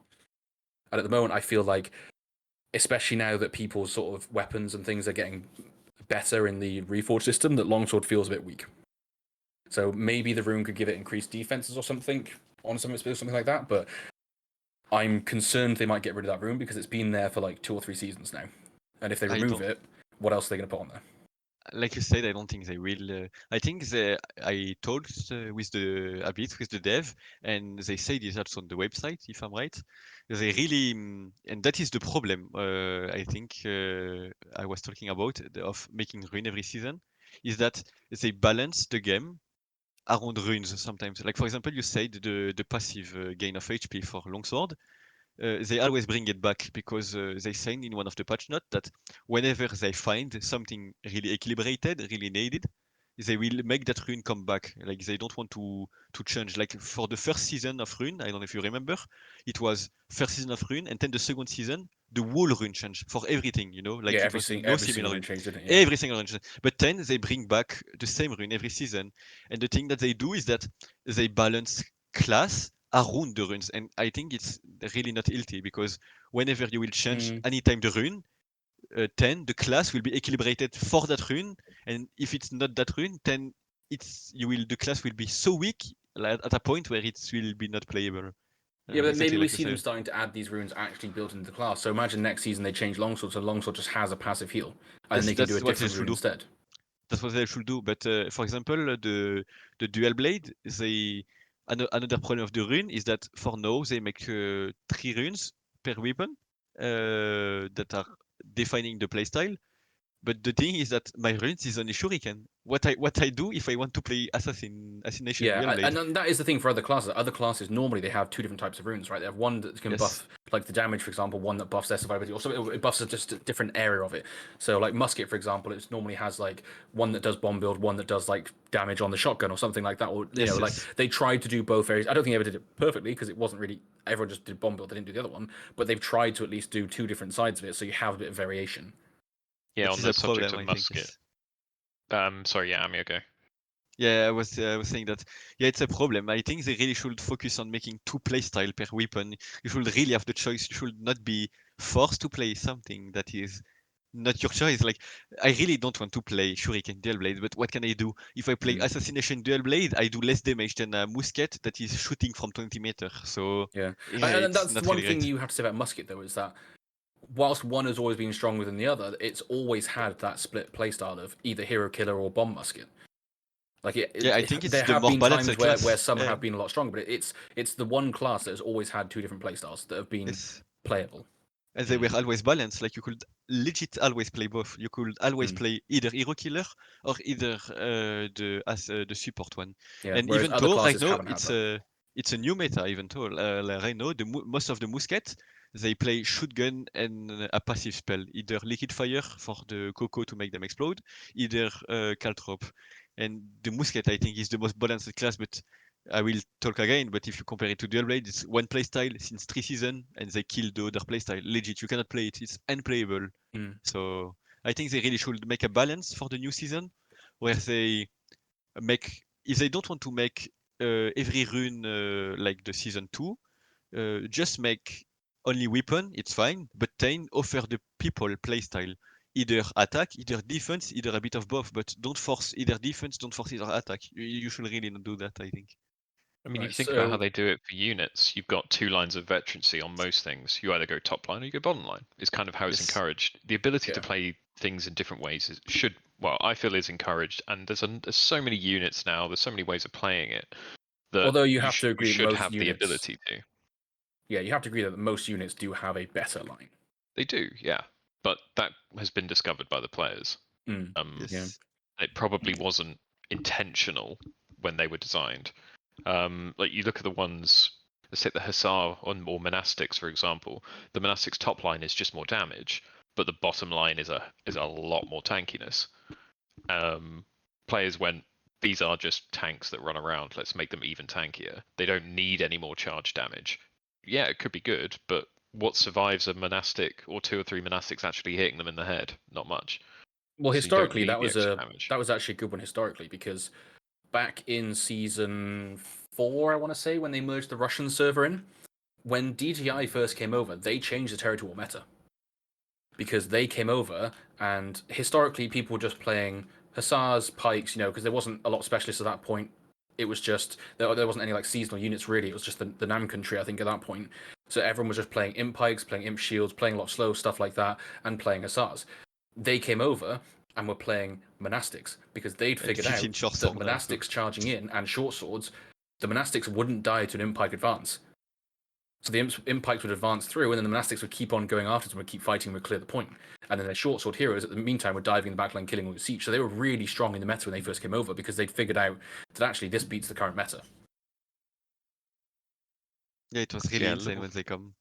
yeah, that was a little a little divergence from where we were going. If we focus on like light armor now, what are the runes for chain and dart that we think are particularly problematic or particularly good?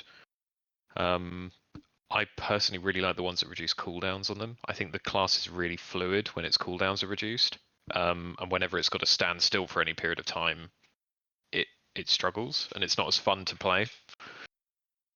Yeah, I mean, you can look at that when we had that Riot Act event because they took out that ability to have the cooldown reduced when they queued, when they used the leap and slash. So that wasn't in there, and everyone was like, actually, this feels really bad when they don't have this. But otherwise, the scimitar ones at the moment, you've got that the leap and slash dodge distance has increased. You've got the big one, I think, is that the snare like defense reduction is increased. both in its defense reduction and in the duration.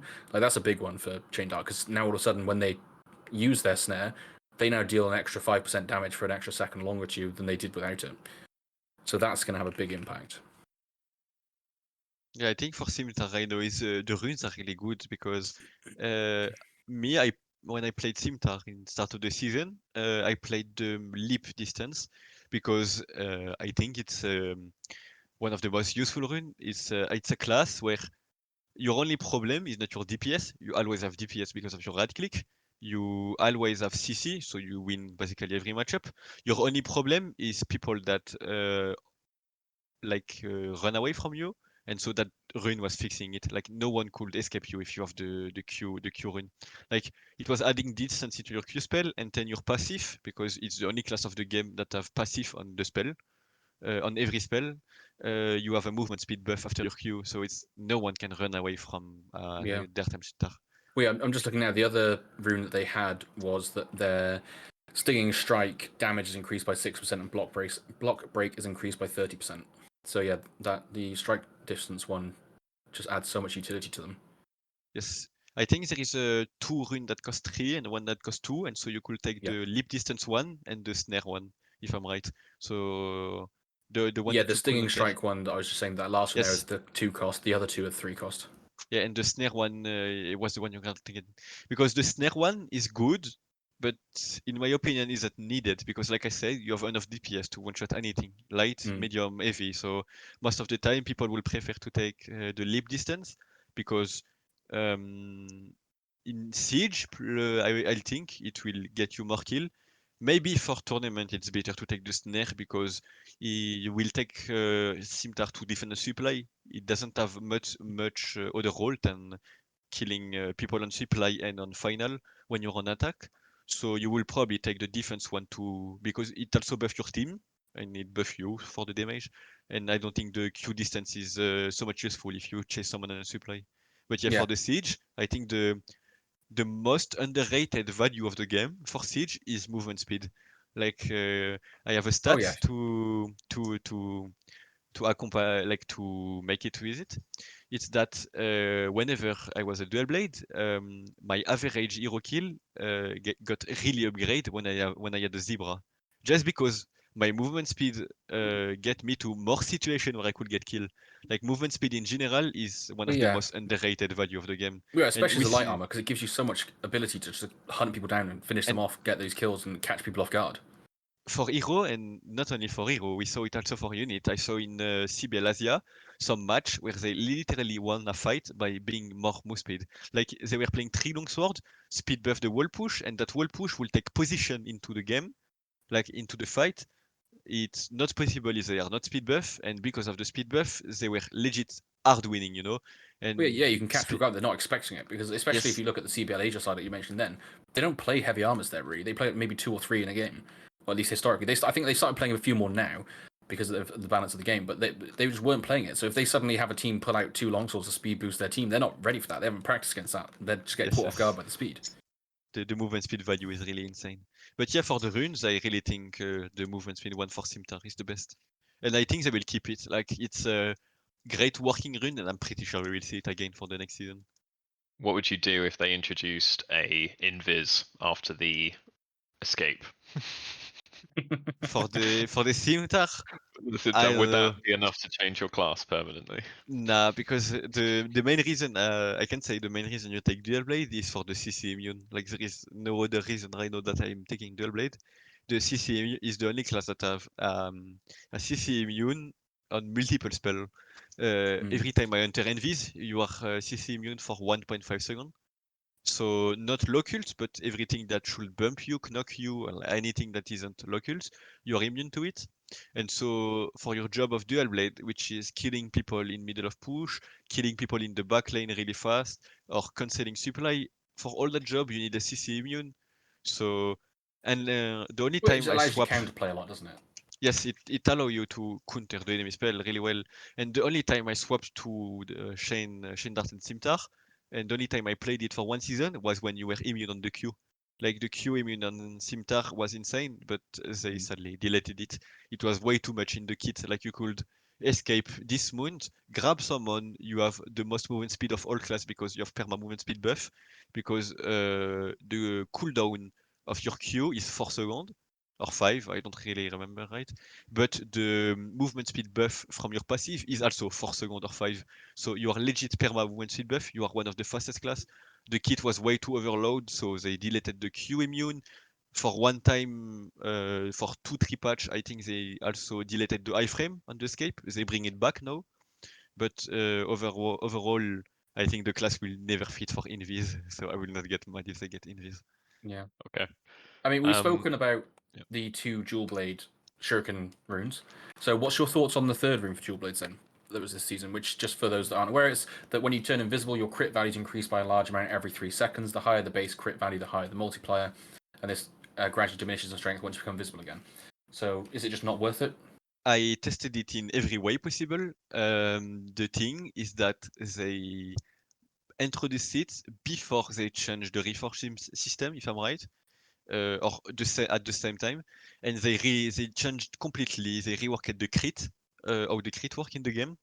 So sadly, the rune give you more critical value, but the thing that they really trolled, I think, is that they probably created the rune while to thinking about the rework of that crit value, and the crit is now exponential. Like the more crit you have, the less crit percentage you get. For example, from 50 to 70, you will get 7%, and 10 every 10 you will win like 0.1, 0.1, and 10 when you reach 100, you will not win 0.1 but 0.05.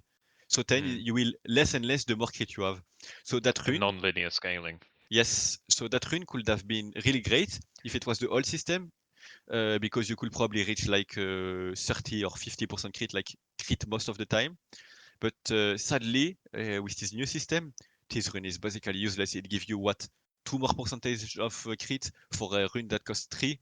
Well, it's not possible. It's this rune is not usable at all compared to the rune that is available. What was the highest ambush damage you ever got again? With that is with that random fucking thing. that is a bit of a tricky question, because if you talk about perfect condition custom lobby where we really try to make the more damage, it's 27k. Oof. But if you Oh, I talk thought with about like bagpipes, glaive. Shield Maiden, all the buff run that you can think of, it's like perfect condition, and it requires such a perfect setup. We legit took like 15 minutes to set up it. But Yeah, if you talk it about was like an interception, and we didn't have custom lobbies at that point either. So we went to like an interception in the open world, and it just was had all these buffs and everything. it was so insane to set up. But if you talk about Siege, Siege, because deathmatch is also different because of the strength buff. Siege, I think my max, when you have the max stack on the runes, but it's obviously season 6. Season 6 is the highest damage you will ever see on the game for any class, because the runes of every class were the same. So everyone was at the highest damage points they could ever reach, and it was before all the HP buff to hero and defense buff. Like from season 6 to now, they buffed the HP of hero twice. Like twice the hero got overall more HP, and also the rework of the armor make it that you deal less damage. But in season 6, it was the glove rune, the dual blade rune. It was giving you 3%, 4% damage 6 times.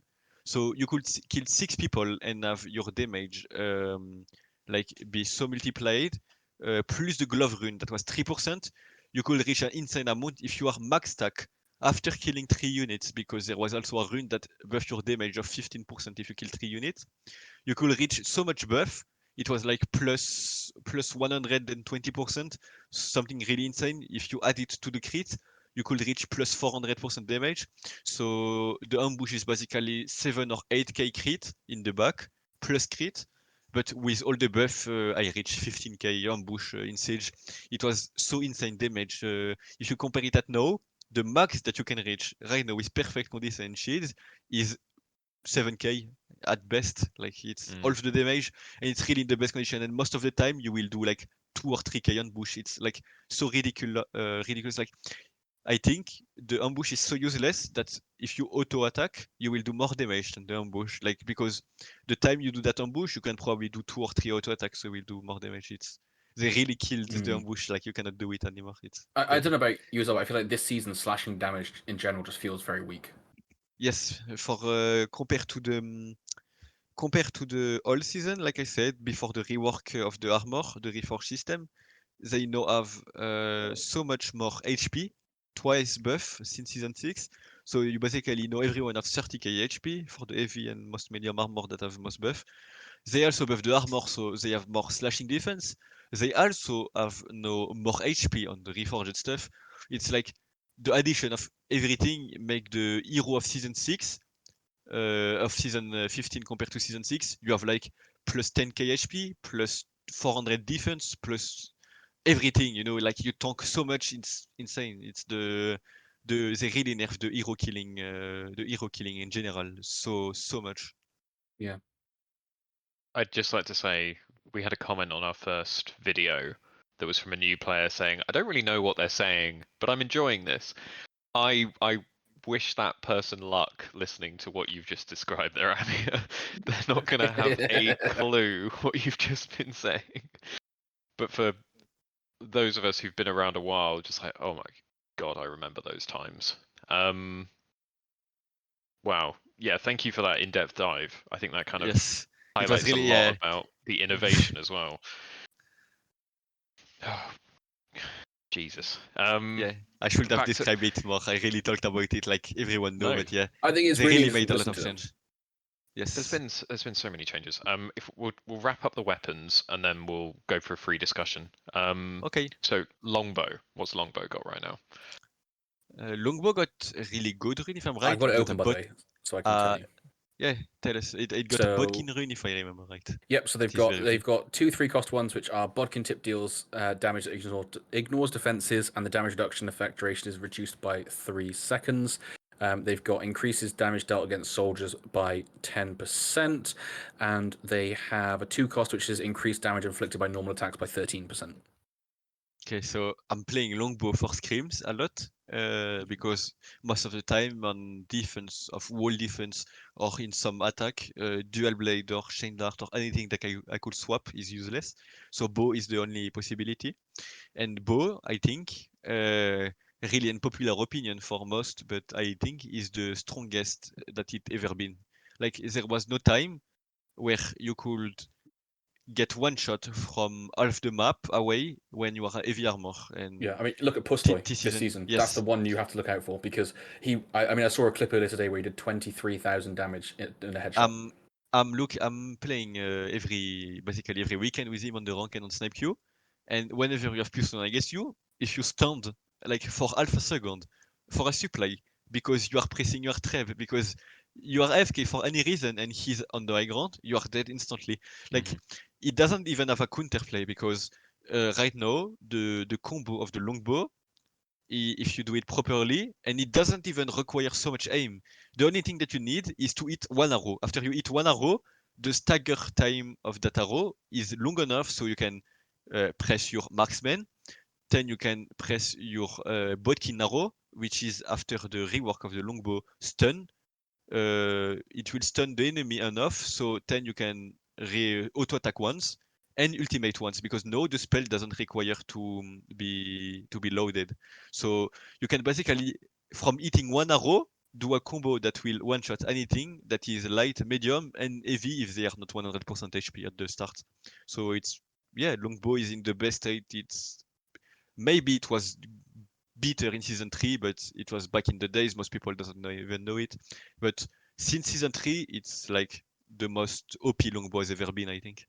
But it requires a lot of setup. At the elite level, it is phenomenal right now. Yes, because it requires also a lot of setup. It requires to be epic set, which most longbow player, if you are not a main longbow player, you don't have. A proper longbow, which have a lot of pen, because damage is not much the problem since the base damage of the longbow is really high, but the pen you really need it because the heavy armor, like I said, globally the heavy armor got so much tuned that they are really OP. But yeah, If you are a main longbow, it's your best season. If you are a casual longbow, it's your worst season. It requires so much setup, so much thing, and that's why you legit see a longbow every 50 game. You don't see a longbow unless it's a longbow main. That's the only reason you will see it. Yeah, I think one interesting, just going along with that, I think just one random side comment I want to make here is that one thing I find interesting with Longbow is the players that play the most games in this game always tend to be Longbow.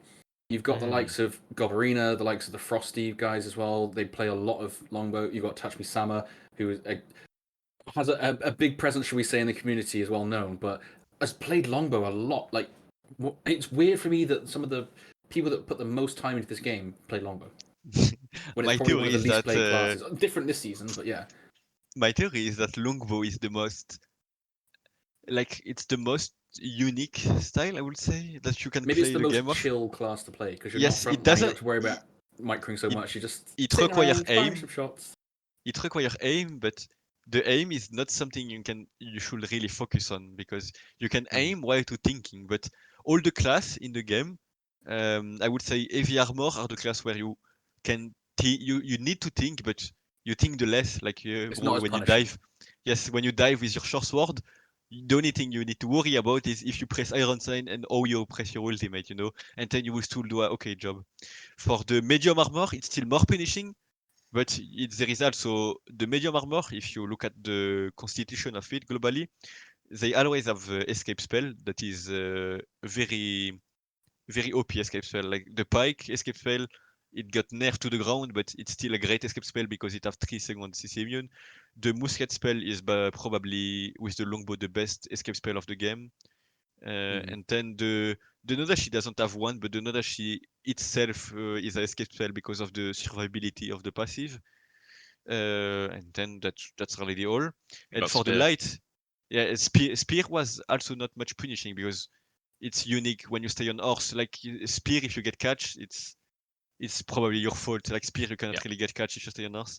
And for the light armor, going back to what we were talking about, is light armor. You need to think so much for most. For shortbow, you are basically half frontline. So if you play shortbow at the optimized distance, you really need to worry about anything that we can catch to you. So you really need to be focused. Then the scimitar is really also very dynamic gameplay. Like there is so much to it. Most people doesn't do it. Like to be honest, I don't think there is any. It's so demanding to be focused on that I don't think there is any scimitar player that play it at the most optimized DPS every time. Like whenever you look at scimitar, there is no one that do the proper combo to optimize the CD, optimize the C series, and blah blah blah blah. It's really annoying to do and so demanding that nobody do it. And then there is dual blade. I think if I played every class and it's the most demanding class. Like it's the only class that all of your spell are a reaction spell from the enemy spell. So, for example, all my CC immune, I need to pre-shot or react to another animation. So you need to be really focused on.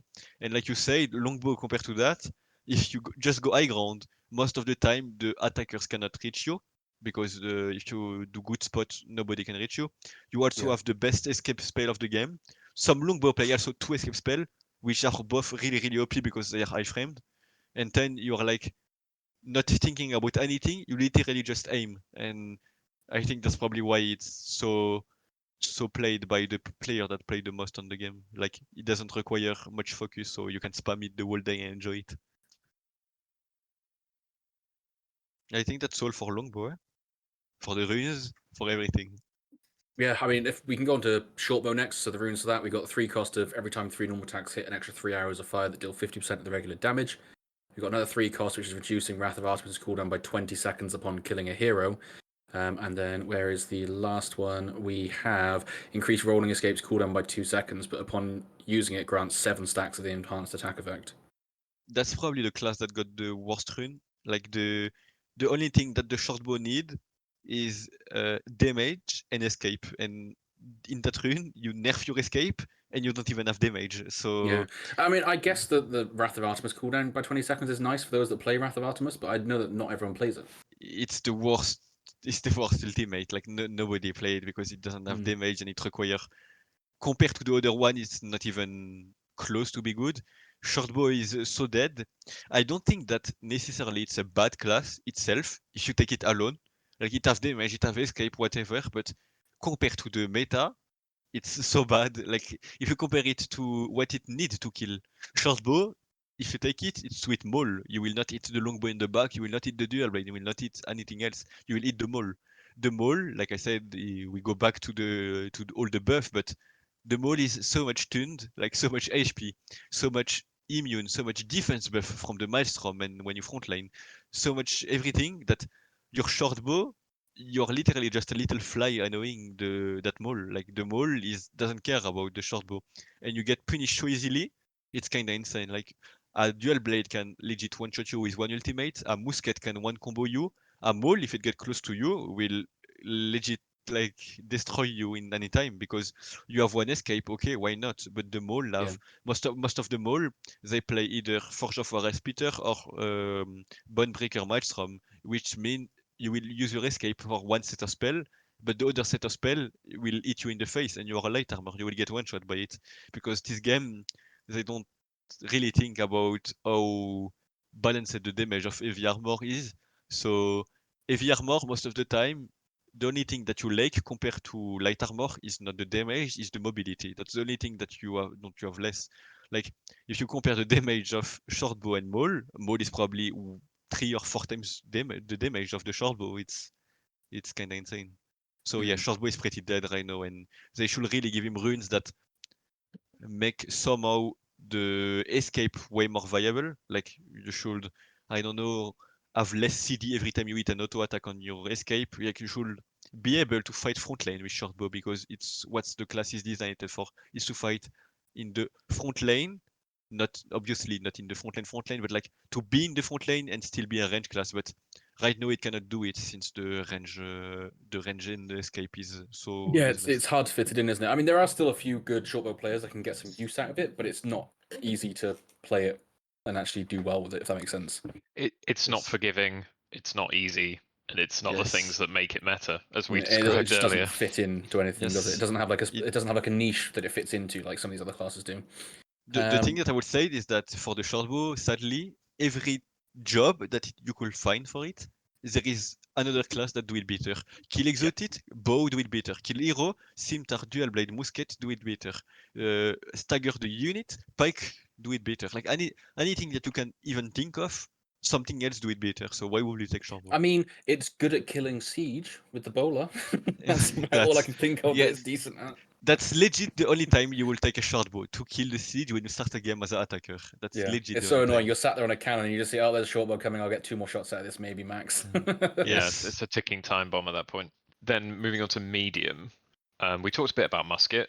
I think as a musket player here, I love the reduced scatter shot by 2 seconds. I think it makes the class so much more fluid for even newer players picking it up, as opposed to the old players where it's fine. But Yeah, with the we've had a cooldown number being of that. people started playing it and they've gone, oh, it feels so clunky to start with, but when they begin to learn it, it feels very fluid and it's very obvious what you've got to do. I just think the flame, like increased damage on liquid fire, is a garbage rune, and no one's ever going to take it. Yes, it shouldn't exist. Why would Yeah, you 'cause use that over the the rune bomb? itself is it burns the enemy more quickly and increases burn damage by 10%. Just touching on the previous one you said though, so with the scatter one, the one thing I like with it is that the cooldown reduction being as much as it is means that it's basically the same cooldown as you reloading your weapon. Yep, So you can exactly. almost So always just smooth. go shoot, scatter shot, reload, shoot, scatter shot, reload. It Yeah, just increases your damage potential so much more. it basically means you have a 9k nuke just there. You can deal 9k So, damage to anyone instantly. If you're playing a decent amount of penetration, that's to a heavy armor as well, and you can't really like nuking or securing kills like that is really really useful. yeah, that's If why you I can talked land the about it. headshots, which I can't. That's why I talked about it earlier for the new meta musket. Is only because of this rune. I'm a musket player for deathmatch. Like I play hero killer musket since forever. And I have a friend of me that is in Novices and was in Inject also, Yoku. He play hero killer Musket Brilliant player. since forever. He play Musket since forever, and he was also playing hero killer Musket since forever. But now with that rune, it enable you to do the full combo of nade, auto attack, scatter shot before you start the gate up animation, and to do it again. And so now that's the meta I talked about earlier. You can play scatter shot only and still be a hero killer Musket because the only thing reload was useful for was to do a one shot combo when you bomb, scatter shot in the middle of the animation, then reload, then headshot and scatter shot again. But no, you don't need it, the reload. You don't need to reload. So basically you can play the reload, be a hero killer Musket, and still have the liquid fire or caltrop. And talking about liquid fire, that rune, I don't understand why it even exists because the only job of liquid fire is to one shot range, which are archer, tier 3, tier 4. You already do it. To make Coco, Zikal and Militia and Flame explode, and you already do it. So why will you need more flame damage and sacrifice a rune spot for it? It's legit pointless to have. And Well, I pointless mean, to because exist. the last Flamethrowers rune don't is... even catch fire. Flamethrowers Yes. don't consistently catch fire from you throwing it at them anyway. It's the Cocos that they're good for. Yes. So I mentioned like a 9k rune nuke. as well. For Yeah, if you want. just while we're talking about it, because it's the one that increases the area effect of black powder grenade by 25%. So extremely useful and viable on the hero killing musket and bomb musket. It's the only choice right now. So I mentioned like you've got a 9k nuke, but that's just your basic attack and your scatter shot. If you put basic attack, scatter shot, 9k, bomb, there's a change in the coding of explosion damage now, so it almost always headshots. So my bombs consistently deal 10k damage.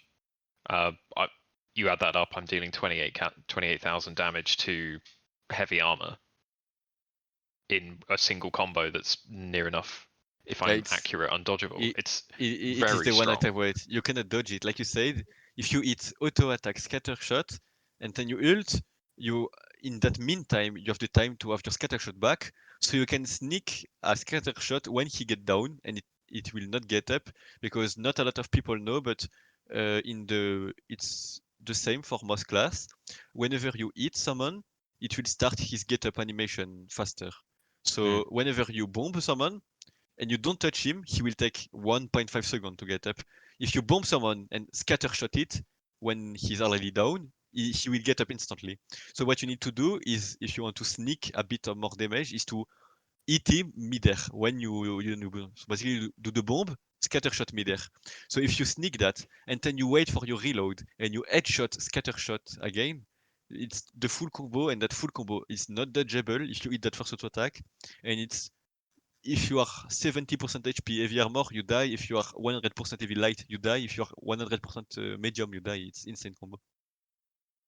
It's really great runes this season for Musket. Yeah, Musket's in a really good spot. And we see that with how much it's played, to be honest. I mean, even I can pick it up and do decent with it. I was playing it earlier today, getting 100 unit kills, 3 or 4 hero kills. I was like, for a musket pleb like me, I'll take that. We can see it in the stats. There is in this season of CB Rivals, there is in the terms of percentage, way more Musket compared to the last season, because Musket right now is so OP because you can play the mix setup of hero killing, and you can play both basically. Before, the Musket fill a job, either you support, either you kill hero, and now you can do both. So that is really insane value compared to other weapon. And Musket is always good to have because there is no time in a game where you cannot use Musket. You can always throw a caltrop, you can always try to pick up hero, and in the fight you will have you will always be useful. What I think of is, for example, Longbow. You're you are really useful before the push because you can kill exotic, you can poke hero, but when the push happen itself, there is other class that are more useful. But Musket is not the case. Musket, you are as useful when there is no push as when you're in the push. So really great class, really great everything. I don't think they need to change anything.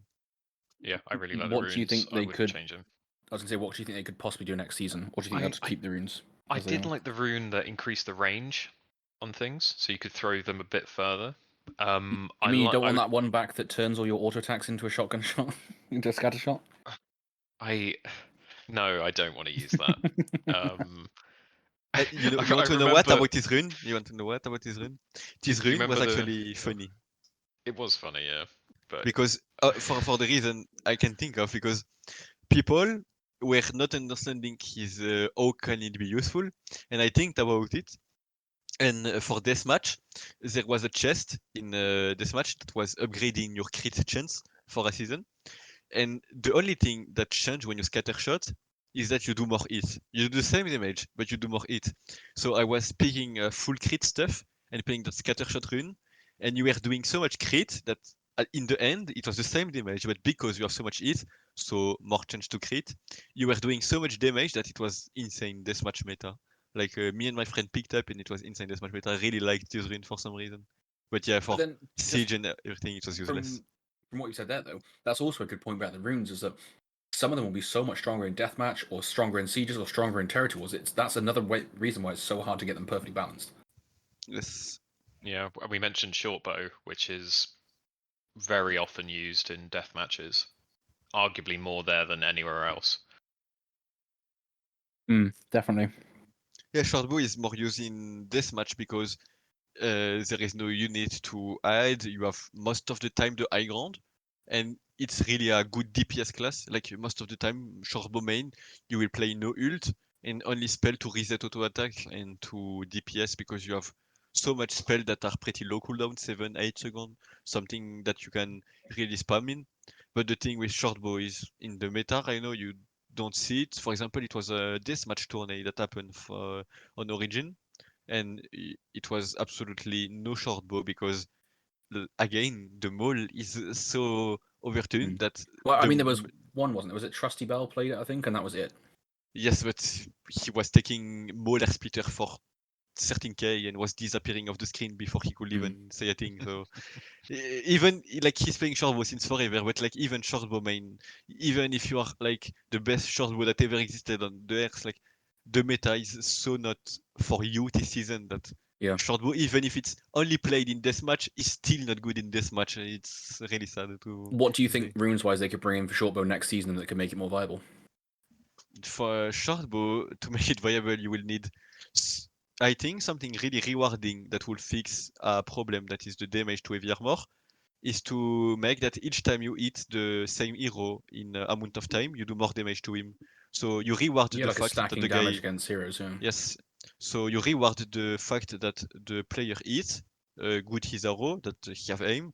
You reward the fact that he position good, and then yeah, in the same time, I said it earlier, but whenever you hit someone, your escape go down a bit, for like half a second or even 0.2. So basically, even if you're getting chased, you fight back a bit, you fight back, and you can kite people. It will really make, I think, a meta where shortbow is rewarding for eating something, and even if you get chased, you can kite the enemy. You like perma Yeah, because eating, I mean, perma escape. I that think is a very great. niche that Shortbow could fit into. It's like that class that can just perma kite people. So it makes it Yes. so difficult. So it's not going to be the best into units. It's not going to be the best into picking off heroes in a fight. But if it gets dove on, it can just perma kite someone forever and just slowly kill them with time. Basically, that could be a niche that Shortbow could fit into, like a more defensive sort of carry. I'm Yes. almost thinking like a League of Legends analogy, like a Vayne passive, where if you hit them 3 times, you then start dealing true damage, Yeah, like a small amount of true damage, say. So it exactly like that. ignores like it. There's the problem with League is percentage health damage is often really, really strong, but this game doesn't have any percentage health damage. Conquerors Blade, as far as I'm aware, like that could be a mechanic that would genuinely make them scary, but scary against heavy armor and not overly scale it so that they then just one shot light armor. Yeah, and percentage health damage does do that because it's not like you was saying it does X amount of piercing damage. It's just it does some percentage health damage, which will scale against the heavy armors. I think So that would even be if it's really something good. like every 3 hits, it does like 5% of their health or something like that. That's not an insane number. Maybe it could be 4 or 3. It would need to be tested and stuff. But something like that could be an interesting idea for Shortbow. And again, put it in the runes for a season. If it's really broken, you take it out again the next season. Or you could look at it mid-season, which is something we spoke about earlier as well. But if we go on to the next one now, so if we look at medium armor, so we've done musket now. So if we look at Pike, the runes they had for Pike this season was strong as a storm adds a slow effect to skills, and the damage value of normal attacks is increased. They had one which was increase Sky Dragon's block break by 50% and increase its armor penetration effect by 10%. And those were both the 3-cost ones. And then the 2-cost one was increase normal attack damage by 9% and increase armor penetration by 12%. I'm going to hold my hands up. Never played Pike. Not interested in it. It's too difficult for me to do. I'm never going to touch that shit. So I don't have any comments on this one. I don't even know if the runes do that much for the weapon. It's so versatile and useful as it is that those runes, maybe the strong as the wind one, strong as the storm, that applies a slow. Nah, that one is really useless. It's on Yeah. the shift attack, and you legit never shift attack on Pike. Like it legit not a situation where you will shift attack on Pike. There is absolutely no way you shift attack. Like so, it's a useless rune basically, and so you are forced to equip the two other, the 3 and the 2 amount, and these runes are okay-ish, but the class itself is good. Whitewood rune. That's why you see it so much in CBL. So it's that Yeah. the the class is not good because of rune, because the rune doesn't add anything much. It's just that the kit of the class itself is really good. That's why you see so much Pike. Yeah. And I think you cannot give them good runes, because if you give them good runes when the class is already good, you will just make it overtune. So no, the class is one of the. It's I think it's one of the class where they just say we can make whatever rune we want, like a bit. It need to change a bit of something, but we don't really care. Like since the class is fine itself. That is the one thing I do like about Pike, is that it's a difficult class to play at a top level. It requires skill. You know, everyone could just sit there and spam the backflip, but that doesn't make you a good Pike. It makes you annoying, but the good Pikes that you see can sometimes solo carry games. Yeah, well, that's exactly what I was gonna say. Yeah, Is there's that animation cancelling, for there's tournament combo. exactly. Hmm. For the animation cancel part is one of the biggest part, and also the positionment part. Like you can have all the micro you want. I can define micro. Micro is the your power of how you utilize mechanic of the game. So basically, how you play your mechanics, like your displacement, your spell animation cancel of that. Your macro is the way you look at the map and you play around the map. So the macro of Pike, where they go to, where they position, how they play the fight, like when they need to go, the timing is really skilled. And if you like, is a if you are a bad player in a good lobby where you play Pike, you will, even if your class is really fine, you will get punished so hard if you got the wrong timing. If you like do anything wrong, you will get punished so hard. So Pike, as OP as it is, you should still respect any Pike player that play it tournament wise, because do the animation cancel play your unit at the same time. I can take the Oh. example of Machin. He Machin is shot calls as red well. leading. Yeah, he should call. He should call. He should call. Play the unit. He play exotic most of the time, so he play the most important unit. Should call. Need to animation cancel. Need to be the front line, not AFK, and win his hero fight whenever someone dive in his exotic. So yeah, Pike player, you can only respect them.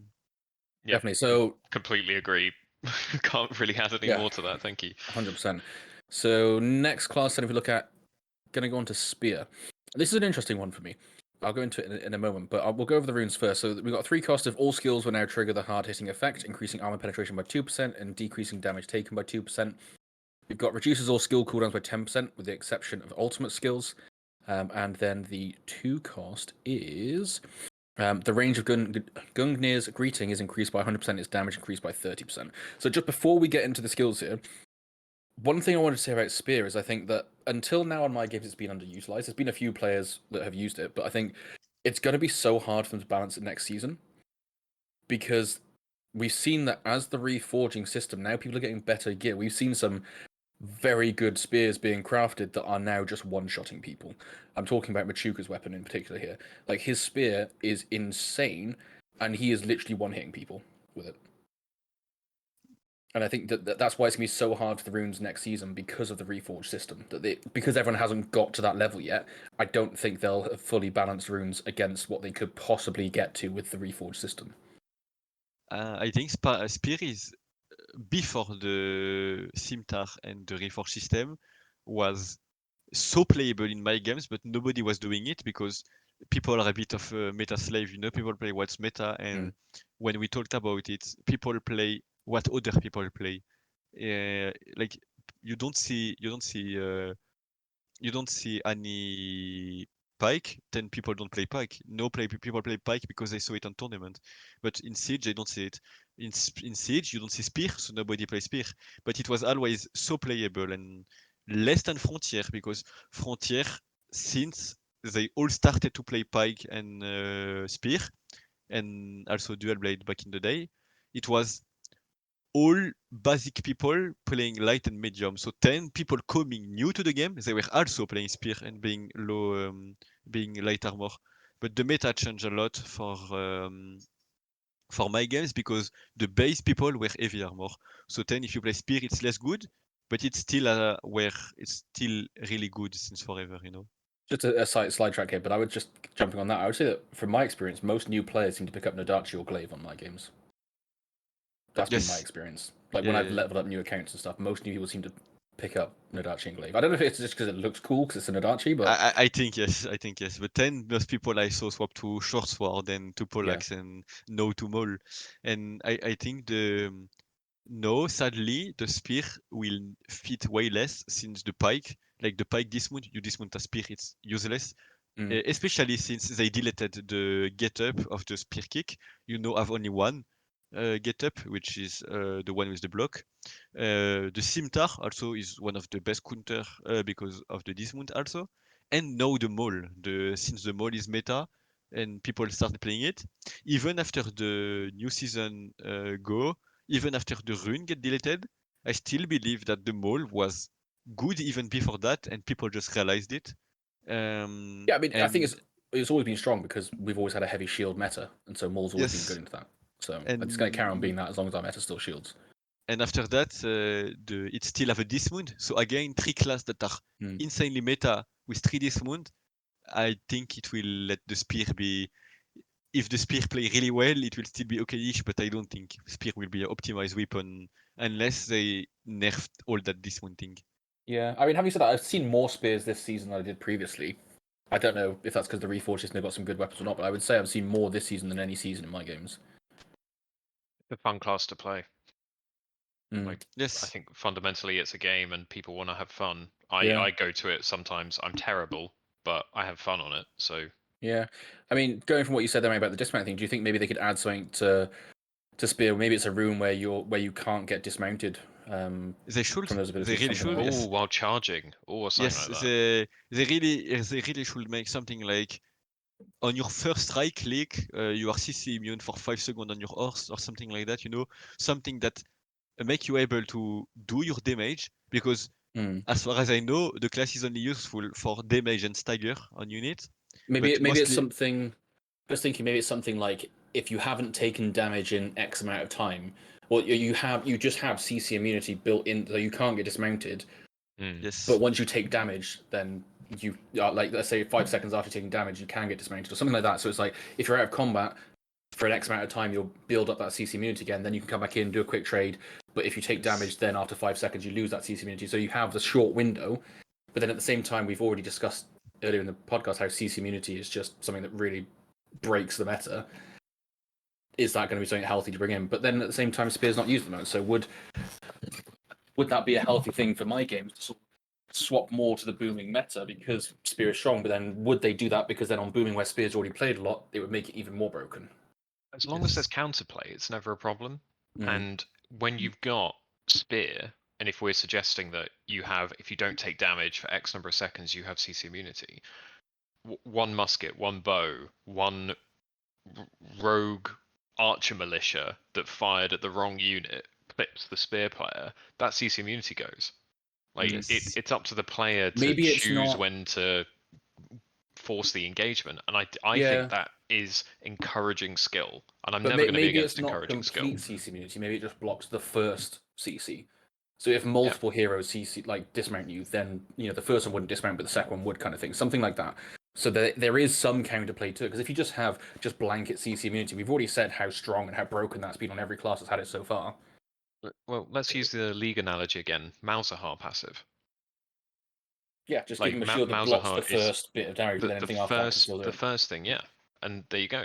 Like that could genuinely change the way Spear is played in a.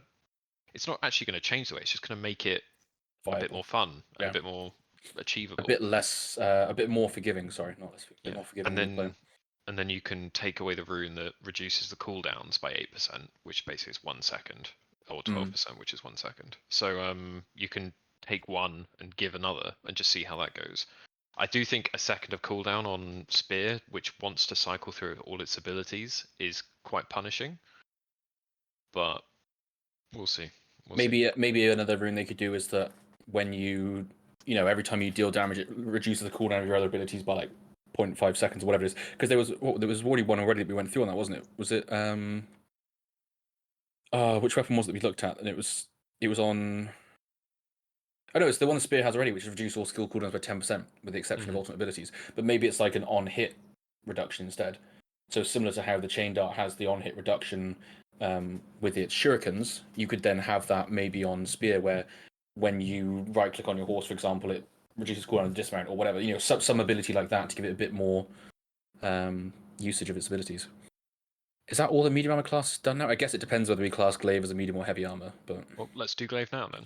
So the Glaive ones are, where am I looking? This quite far down. God of Battles no longer affects teammates, but is strengthened to 20% and affects you and your unit regardless of distance. We've got reduce the cooldown of God of Battles and Heat of Battle by 15%. They're both the 3-cost ones. The 2-cost then is the stamina cost of sprint attacks is reduced by 15%. Personally, I liked the idea of the fact you could buff your units from anywhere on the map. It was an interesting concept they brought in. I don't see that many glaives, but at the same time, you do see some top glaives that do a lot of work with glaive. Yeah, that's because you want to play your AFK longbows, though. I've never played glaive myself, but I just liked the idea of it. It was like, you could play something, you could maybe even be charging on the front line, but buffing stuff the other side of the map kind of thing. So it allowed some more aggressive playstyles rather than just having, the typical, even in tournaments, you'd have, let's say, the Falcos a bit further away with the hero sat with them. You could then potentially be jumping in with your glaive on the front line, but still buffing your unit that's behind you. So I think it was just an interesting try. I don't know if it was actually worth it or whether it was viable, but I think it's just an interesting thing they put in. What do you think, Amya? Yeah, I agree with them. Like the fact that you are CC immune for the ultimate is really great, but the problem is the class itself on the balance. They really killed the class after they deleted the fact that you could play medium armor and one-shot people. So now the place of Glaive is a heavy stagger weapon to unit and 8 damage to unit also, because the right click, 2E, 210 jump down, 10 Q spell, 10 ultimate is really heavy damage to unit. But you don't really need that CC immune because you use it to unit and not to hero. So I think even if the runes are great, it should be more updated to the playstyle of unit killing better than hero fighting, because realistically you don't need that CC immune, because you don't kill hero. That's it. That's not your job, and they completely nerf it. Like they as much as I really like to cry on my class, Glaive is probably the class that lost the most damage in the game. They go from making 30k damage ultimate to 7k, like 5k. They lost 20k damage in something so insane. I mean, it's like you used to always see a glaive, like you get stunned, you see a glaive behind you, like, oh shit, I'm going to die now. Whereas now it's like, oh, I might take a third of my health max, something like that. It's because they reworked blunt penetration as well a couple of seasons ago, which really hurt them. It was Glaive back in the day was so insane. I know it was a main class of matching, and most of the really great players, Drake Knight from one that was top one, and then also Ada Pazarli was playing it. Murat and let's not forget Coffee Fuel Gaming as well, top of that list, right? I know Murat is still playing it, but Murat is still playing it even the Virmor, but back in the day, so much people were playing it medium, and it was like you said, so a glaive is on your back, you are dead, but even if it was even more than that, even if you are like 2 or 3 people and you are showing all 2 or 3 people your back, 2 or 3 people were dead. Like it was one-shotting anything that was in the front of the ultimate. It was really good, but they nerfed it to the ground. Well, what do you think they can do with the runes next season to bring it forward a bit then? Because I think it was multiple things with Glaive, right? Because it was when they changed medium armor as well, when they removed some of the stuff, because they changed that seasons ago. That affected it as well, didn't it? That most people went to the heavy armor with it. Yes, to be honest, more escape, more tankiness. I don't know. I really like the rune of that make the people go away when you the change on the spell. that repulse people when you use it. And I think that spell should be used more. So a rune that make it more useful. Because it's your only escape possibility. You don't have escape. You don't have. You can play the slide spell, but it's a bit of trolling since the Charge, yeah. Yeah, when you yes, see people using it, you're like, oh, that guy doesn't know what he's doing. yeah. So because you need so much spell on glaive to be able to kill unit, you don't have really slot to change. So you need to adapt the rune to that spells that you play normal. So I don't know, maybe movement speed after you kill unit, something like that. The only Yeah, it thing could be an that you interesting need one. the only thing that you really miss on glaive is escape. So something that is anything about escape should be good. One thing I do like on Glaive as a class is its mounted ability as well. The spin that it can do on the horse, which I think is something Yes, they could introduce to more classes to have extra abilities like that. Because obviously, is it just Spear and Glaive that have it? yes, and the new class, Or Dark technically Chain Insulter. Dart as well. I think it could be an Yes. interesting way for them to expand the game further is to add more skills like that to other classes Yeah, to use they the really. horse more. To be honest, I don't see why any class should have one and not the other You know, one. like Like, the short sword, for example, could have its throw shield from yes, every horseback. class should have a spell on the horse. Like, it's Imagine something that throwing a they should really shield add. from back of horse, from a horseback, sorry. That makes no sense. I mean, the fact the No, shield comes just back anyway just doesn't something. make sense, but yeah. It's a boomerang. It's not a shield. But I think there could be some they could definitely expand on that somewhere with the mounted abilities because it's just something that's unique in the game at the moment. Only to those three classes that have it. So it could be interesting to expand more on it. For me, I want the classes to feel fun to play, smooth to play, and I would rather that than introduce tons of new abilities. I'd And I rather guess that they it adds some make it. uniqueness as well, right? That only Yeah. those three classes have it. So I can see it from that side as well. For me, I just want to have the longsword ulti from horseback, so I can just charge through with my shield on horseback. That's all I want. You know, just be Oh nice. man, like a proper lance unit would be really, really cool. But well, Yeah, we'll talk about that. imagine a hero that then. So even the longsword, when you get on horseback, you get a lance out instead. We're turning into chivalry and Mordhau now. Right, Right, next weapon. what's next? Let's do short Next sword. weapon. So yeah, short sword. Which one that I'll talk about that was fun, but isn't in this season, was the one where it had the increased range and shorter cooldown on the shield throw. I thought that was a fun one for short sword. But yeah, so this season we've got the 2 cost is Thunderstruck, reduces all the enemy's defenses values by 15%. And then 2/3 costs are when your health is above 50%, all damage dealt is increased by 10%. When your health falls below 50%, all damage is reduced by 8%. And the other one is each time you kill or assist killing a hero, the damage dealt by nearby allies is increased by 10%, while the damage taken is decreased by 10% for 12 seconds. So I think overall, it's just you can take kind of different combinations of that depending on what you want to do, right? Because you've got more like the team support one, which every time you kill or assist a hero, then you buff your team, which is good for like territory wars and tournaments, things like that. The lowering the defenses from your ultimate is really good for those big pushes for front lining. But then you've also got the one that makes you increase damage when you're above 50%, but also take less damage when you're below 50%. Can make you just a much tankier front line if you want to have that more sort of solo carry sort of playstyle. So I think it was nice that there's a mix of both with that one that can be viable for both. I agree with Temple, to be honest. The runes for ShortSword are really great design. To be honest, it's like after it was the most OP class forever, but that's the only class that I think they really did a great job on it. They make that you have weakness after your ultimate. So that's probably the best change they ever did on the class. Before you were just invincible for no reason and nothing to get punished on. And now that they added the weak point, you really have a punish point.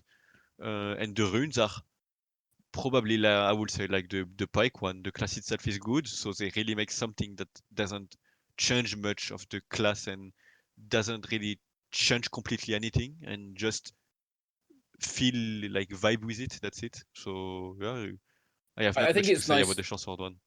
for like the evolution of the runes as well. Because if you think of the one where it does that each killer assist, that one that increases allies attack and defense, that started out as a rune in previous seasons where it was like on boots or something like that, where it's just when you get an assist or a kill, it buffs your allies up. Because there was like 4 or 5 of them, wasn't there, across the different armor types that you could put on like that. And so I think the fact that they added that into the short sword instead, but took it out from the rest, makes it more unique to that class, gives that more power to that class in that regard for buffing the team and adding that extra aspect to it, which I think is quite nice. It's not just, oh, everyone can do it. It's like, oh, it makes it a bit more unique. The short sword can still do it though.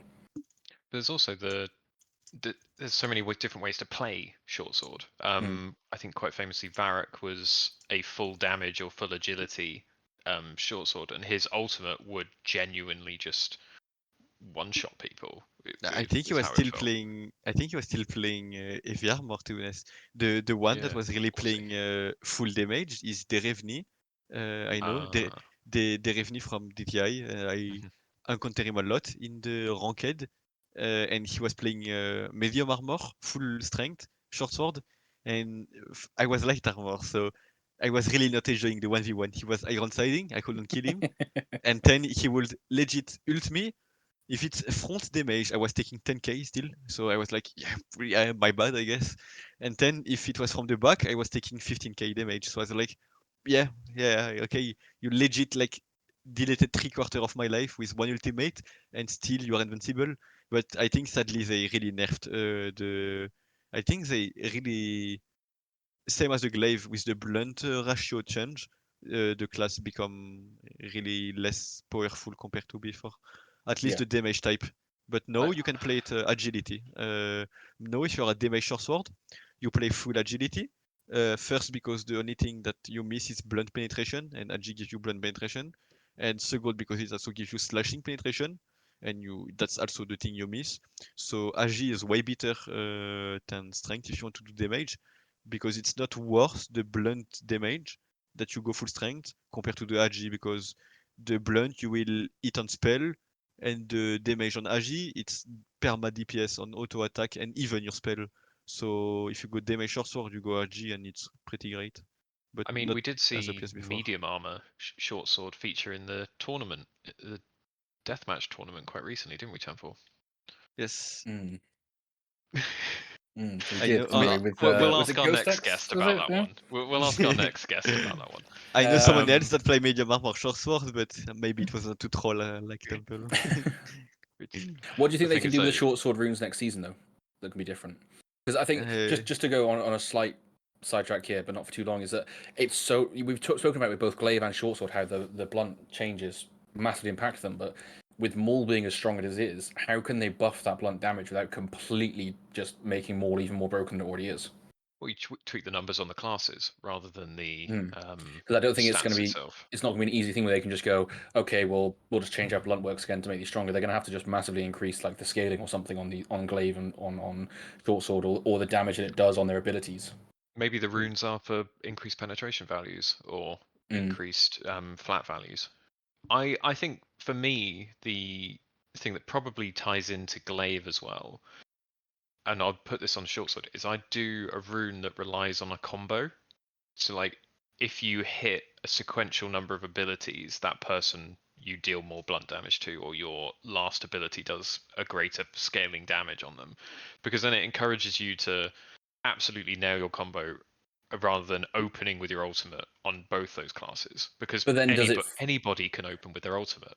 Yeah, just playing devil's advocate here though. Does that then forcing people to play a certain type of combo, is that healthy for the game? Well, that's just one rune.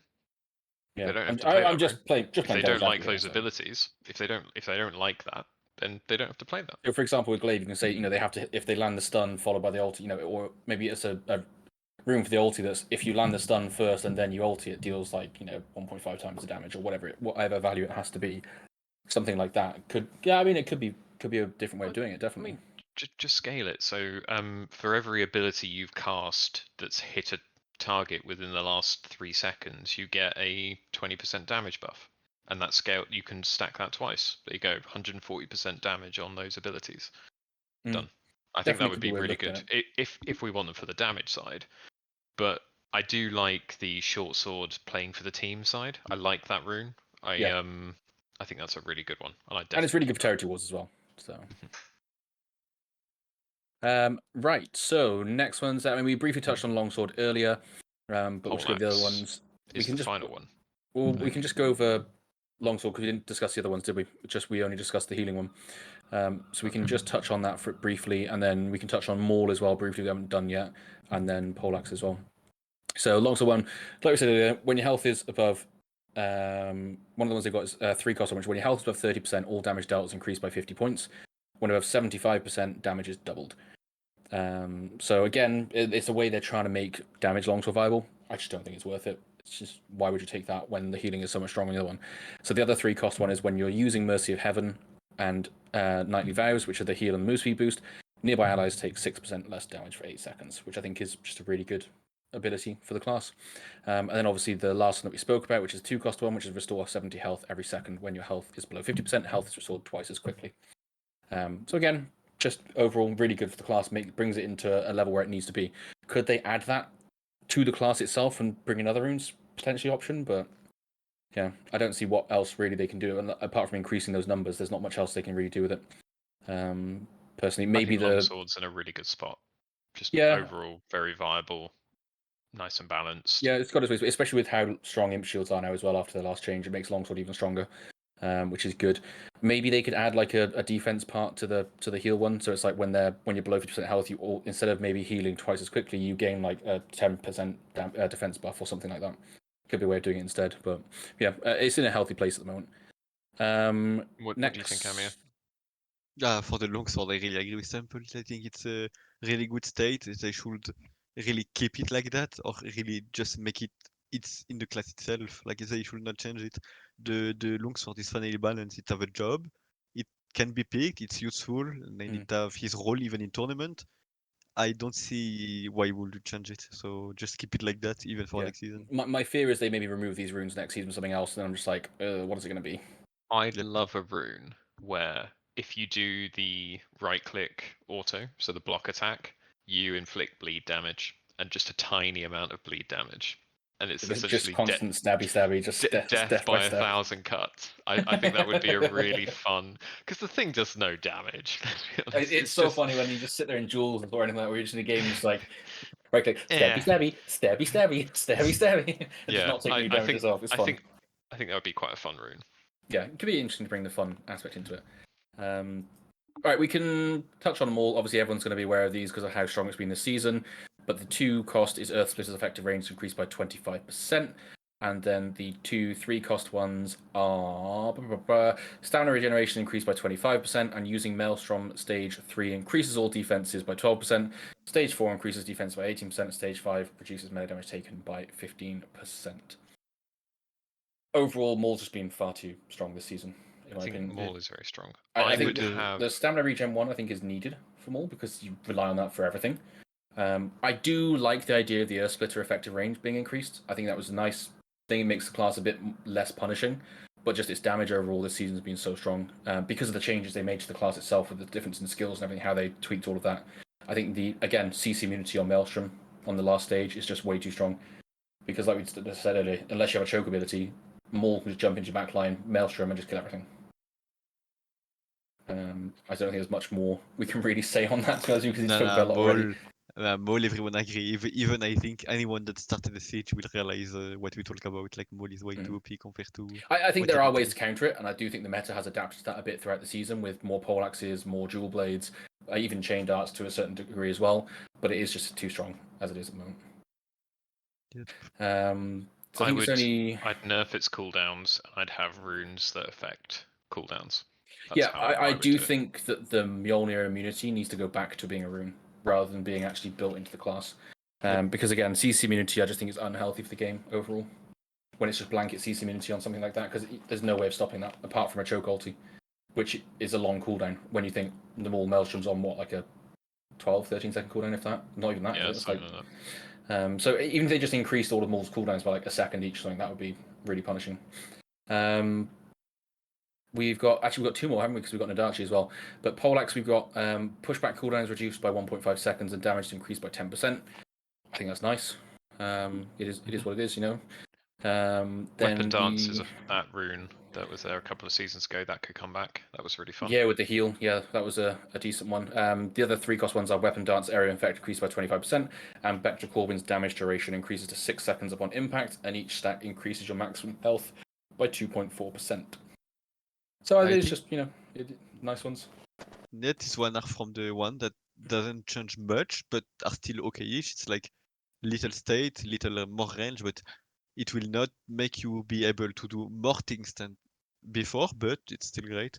And I think that's probably why it's used a lot. The range on the second ultimate is really great for the unit versus unit fight and tournament wise. But for Siege, I think people don't really bother. Like people CBA playing Pollax because it's pretty slow as a class itself. But I think for next season, for the that class at least, like you say, just will really bring back the healing one. The healing one was, I don't know, so it was enjoyable to play and it was creating something good where you could. It Yeah. was A bit forcing the sustain. It was pleb to encouraging us dive to go in in. more as well, wasn't it? Yeah. It was Yes, it was encouraging players to exactly. fight. Which is, at the end of the day, that's what most people want in this game. You want to have ways to encourage the newer players to fight because we've spoken about it in the last episode, but it's like a lot of the new players will start off with range because it's exciting to play range early on, and you'll see a lot of people standing at the back and sort of watching, but trying to teach those players that actually if you push in and fight, you will, firstly, you'll probably win more likely, and secondly, it's just more fun overall. So if we can encourage more players to have that more aggressive playstyle, I think that's always a good thing. Yep. What about you, Agreed. Jason? And finally, Nodachi. Yeah, so Nodachi, we've got the 2 cost is increases Bloodthirsty's move distance by 50%, increases movement speed by 12%. And the 2/3 costs we've got are, if I can scroll and find them, every time you kill or assist killing one hero or 3 soldiers, you get 1 stack of Bloodlust. And the armor penetration values of Dragon's Leap and Avalanche are increased by 15%, while the block values are significantly increased. I think they're all I've solid never played runes, Nodachi, actually. so I think they're quite fun, but I just think the class is limited by its abilities more Yep. than it's limited by its Exactly. damage or anything. Exactly like I said before. I think if it's no lock ultimate, it would be an insane class since with the rune that you just caught, the one where you kill soul, you already give you a stack. This rune make you be able to legit stay in the middle of unit forever, CC immune, with the regeneration buff, with the lifesteal buff.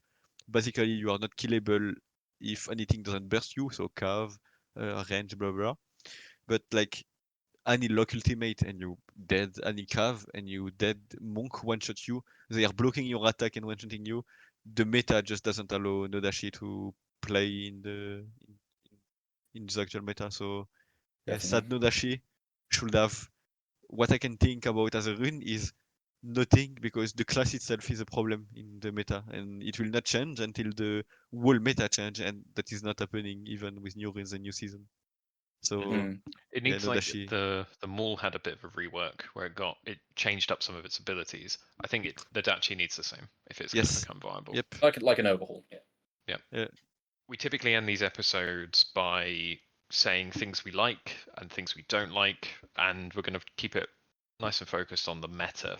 Amya, if you could just say some things that you do like about the meta, and what's going on right now, and then maybe one or two things that you don't like. And what I like about the meta, for me, it's a bit selfish, but the meta actually is perfect for the class I play. I play the most OP class of the meta, so dual blade with shuriken, and the meta allow me to legit have insane impact on games.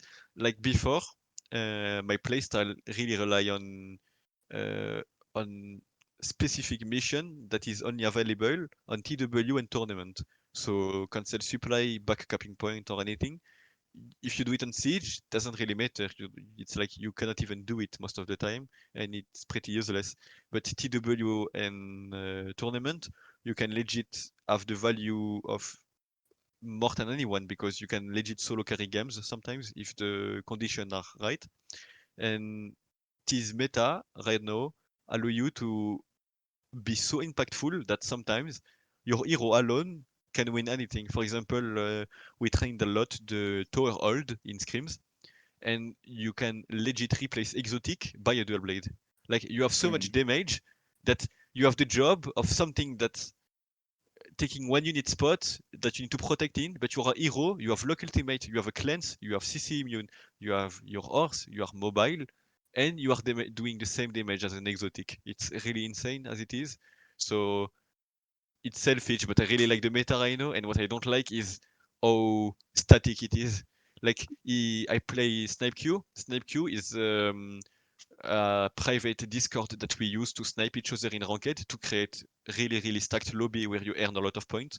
It's not win trading, like we don't give each other win, we legit just play at the max possible level. And in these lobbies, the meta, like every match is the perfect same. It's 10 Maul, legit 15 Monk, 15 Forte Braccio, and 15 New Cav. That's it. Like it's no unit. Like people don't even play exotic because there is Pistoy and most of the Musket that play liquid fire. So if you take Coco, you will most of the time in your team.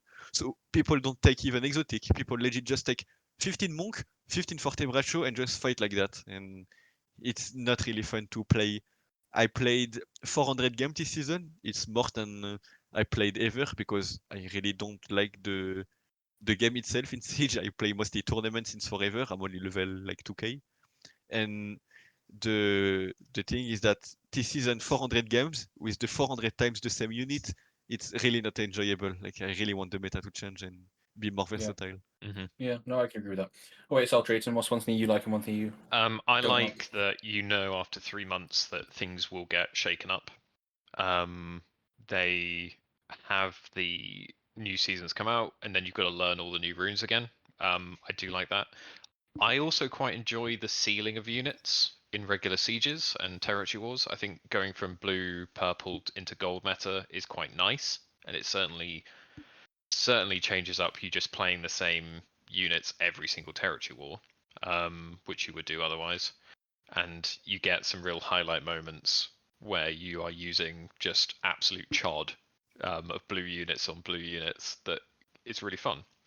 But I completely agree. I think the speed at which problems arise with the meta, so we go, right, it's the same 3 units for everyone. The speed at which that gets changed is just too slow. And there doesn't seem to be any recognition that there's a problem. So I would really like there to be an acknowledgement of, okay, the meta is stale. We need to change it. What can we do? And get some feedback from us as players. No, I can definitely agree with that. I think more specifically just how when there are those really broken units that it takes so long to get them changed. You look at historically these units that are meta because they have a tweak to them or a buff that makes them strong, sometimes to the point of being broken, that don't get changed for weeks, months. They just sit there being broken for that long.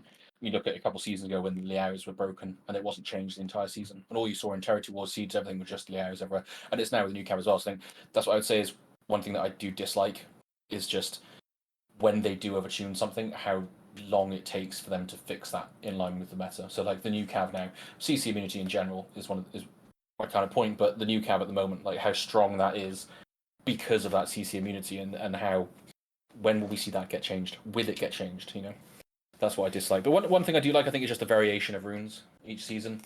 I mean, we spoke a bit about it. We spoke about some of the weapon runes, but even like the side runes, like the helmet pieces and the boots and all that kind of stuff that changes. That changes more each season. The weapon ones, so because we've had all the different variations of that. I like that. I like the variation it gives, and I think the point you raised as well, Drayton, is that, which not everyone would agree with, but with the tier lock, I think it is fun in the aspect that it changes the game. You're not playing the same units for the entire season. You have those phases where you're forced into these different setups, and not everyone likes it. But personally, I like the variation. I like the difference that it brings. Brilliant. Yeah, Amya, thank you so much for your time and joining us. Where can people find you? If you want to find me, you can find me on YouTube. It's Amya. You will find me easily if you type Amya We'll Conquerors link Blade. below as well to your channel. Thank you. And apart of that, I stream sometimes the tournament, but if I do it, I will make advertisement on my YouTube channel. So it's everything I need to advertise.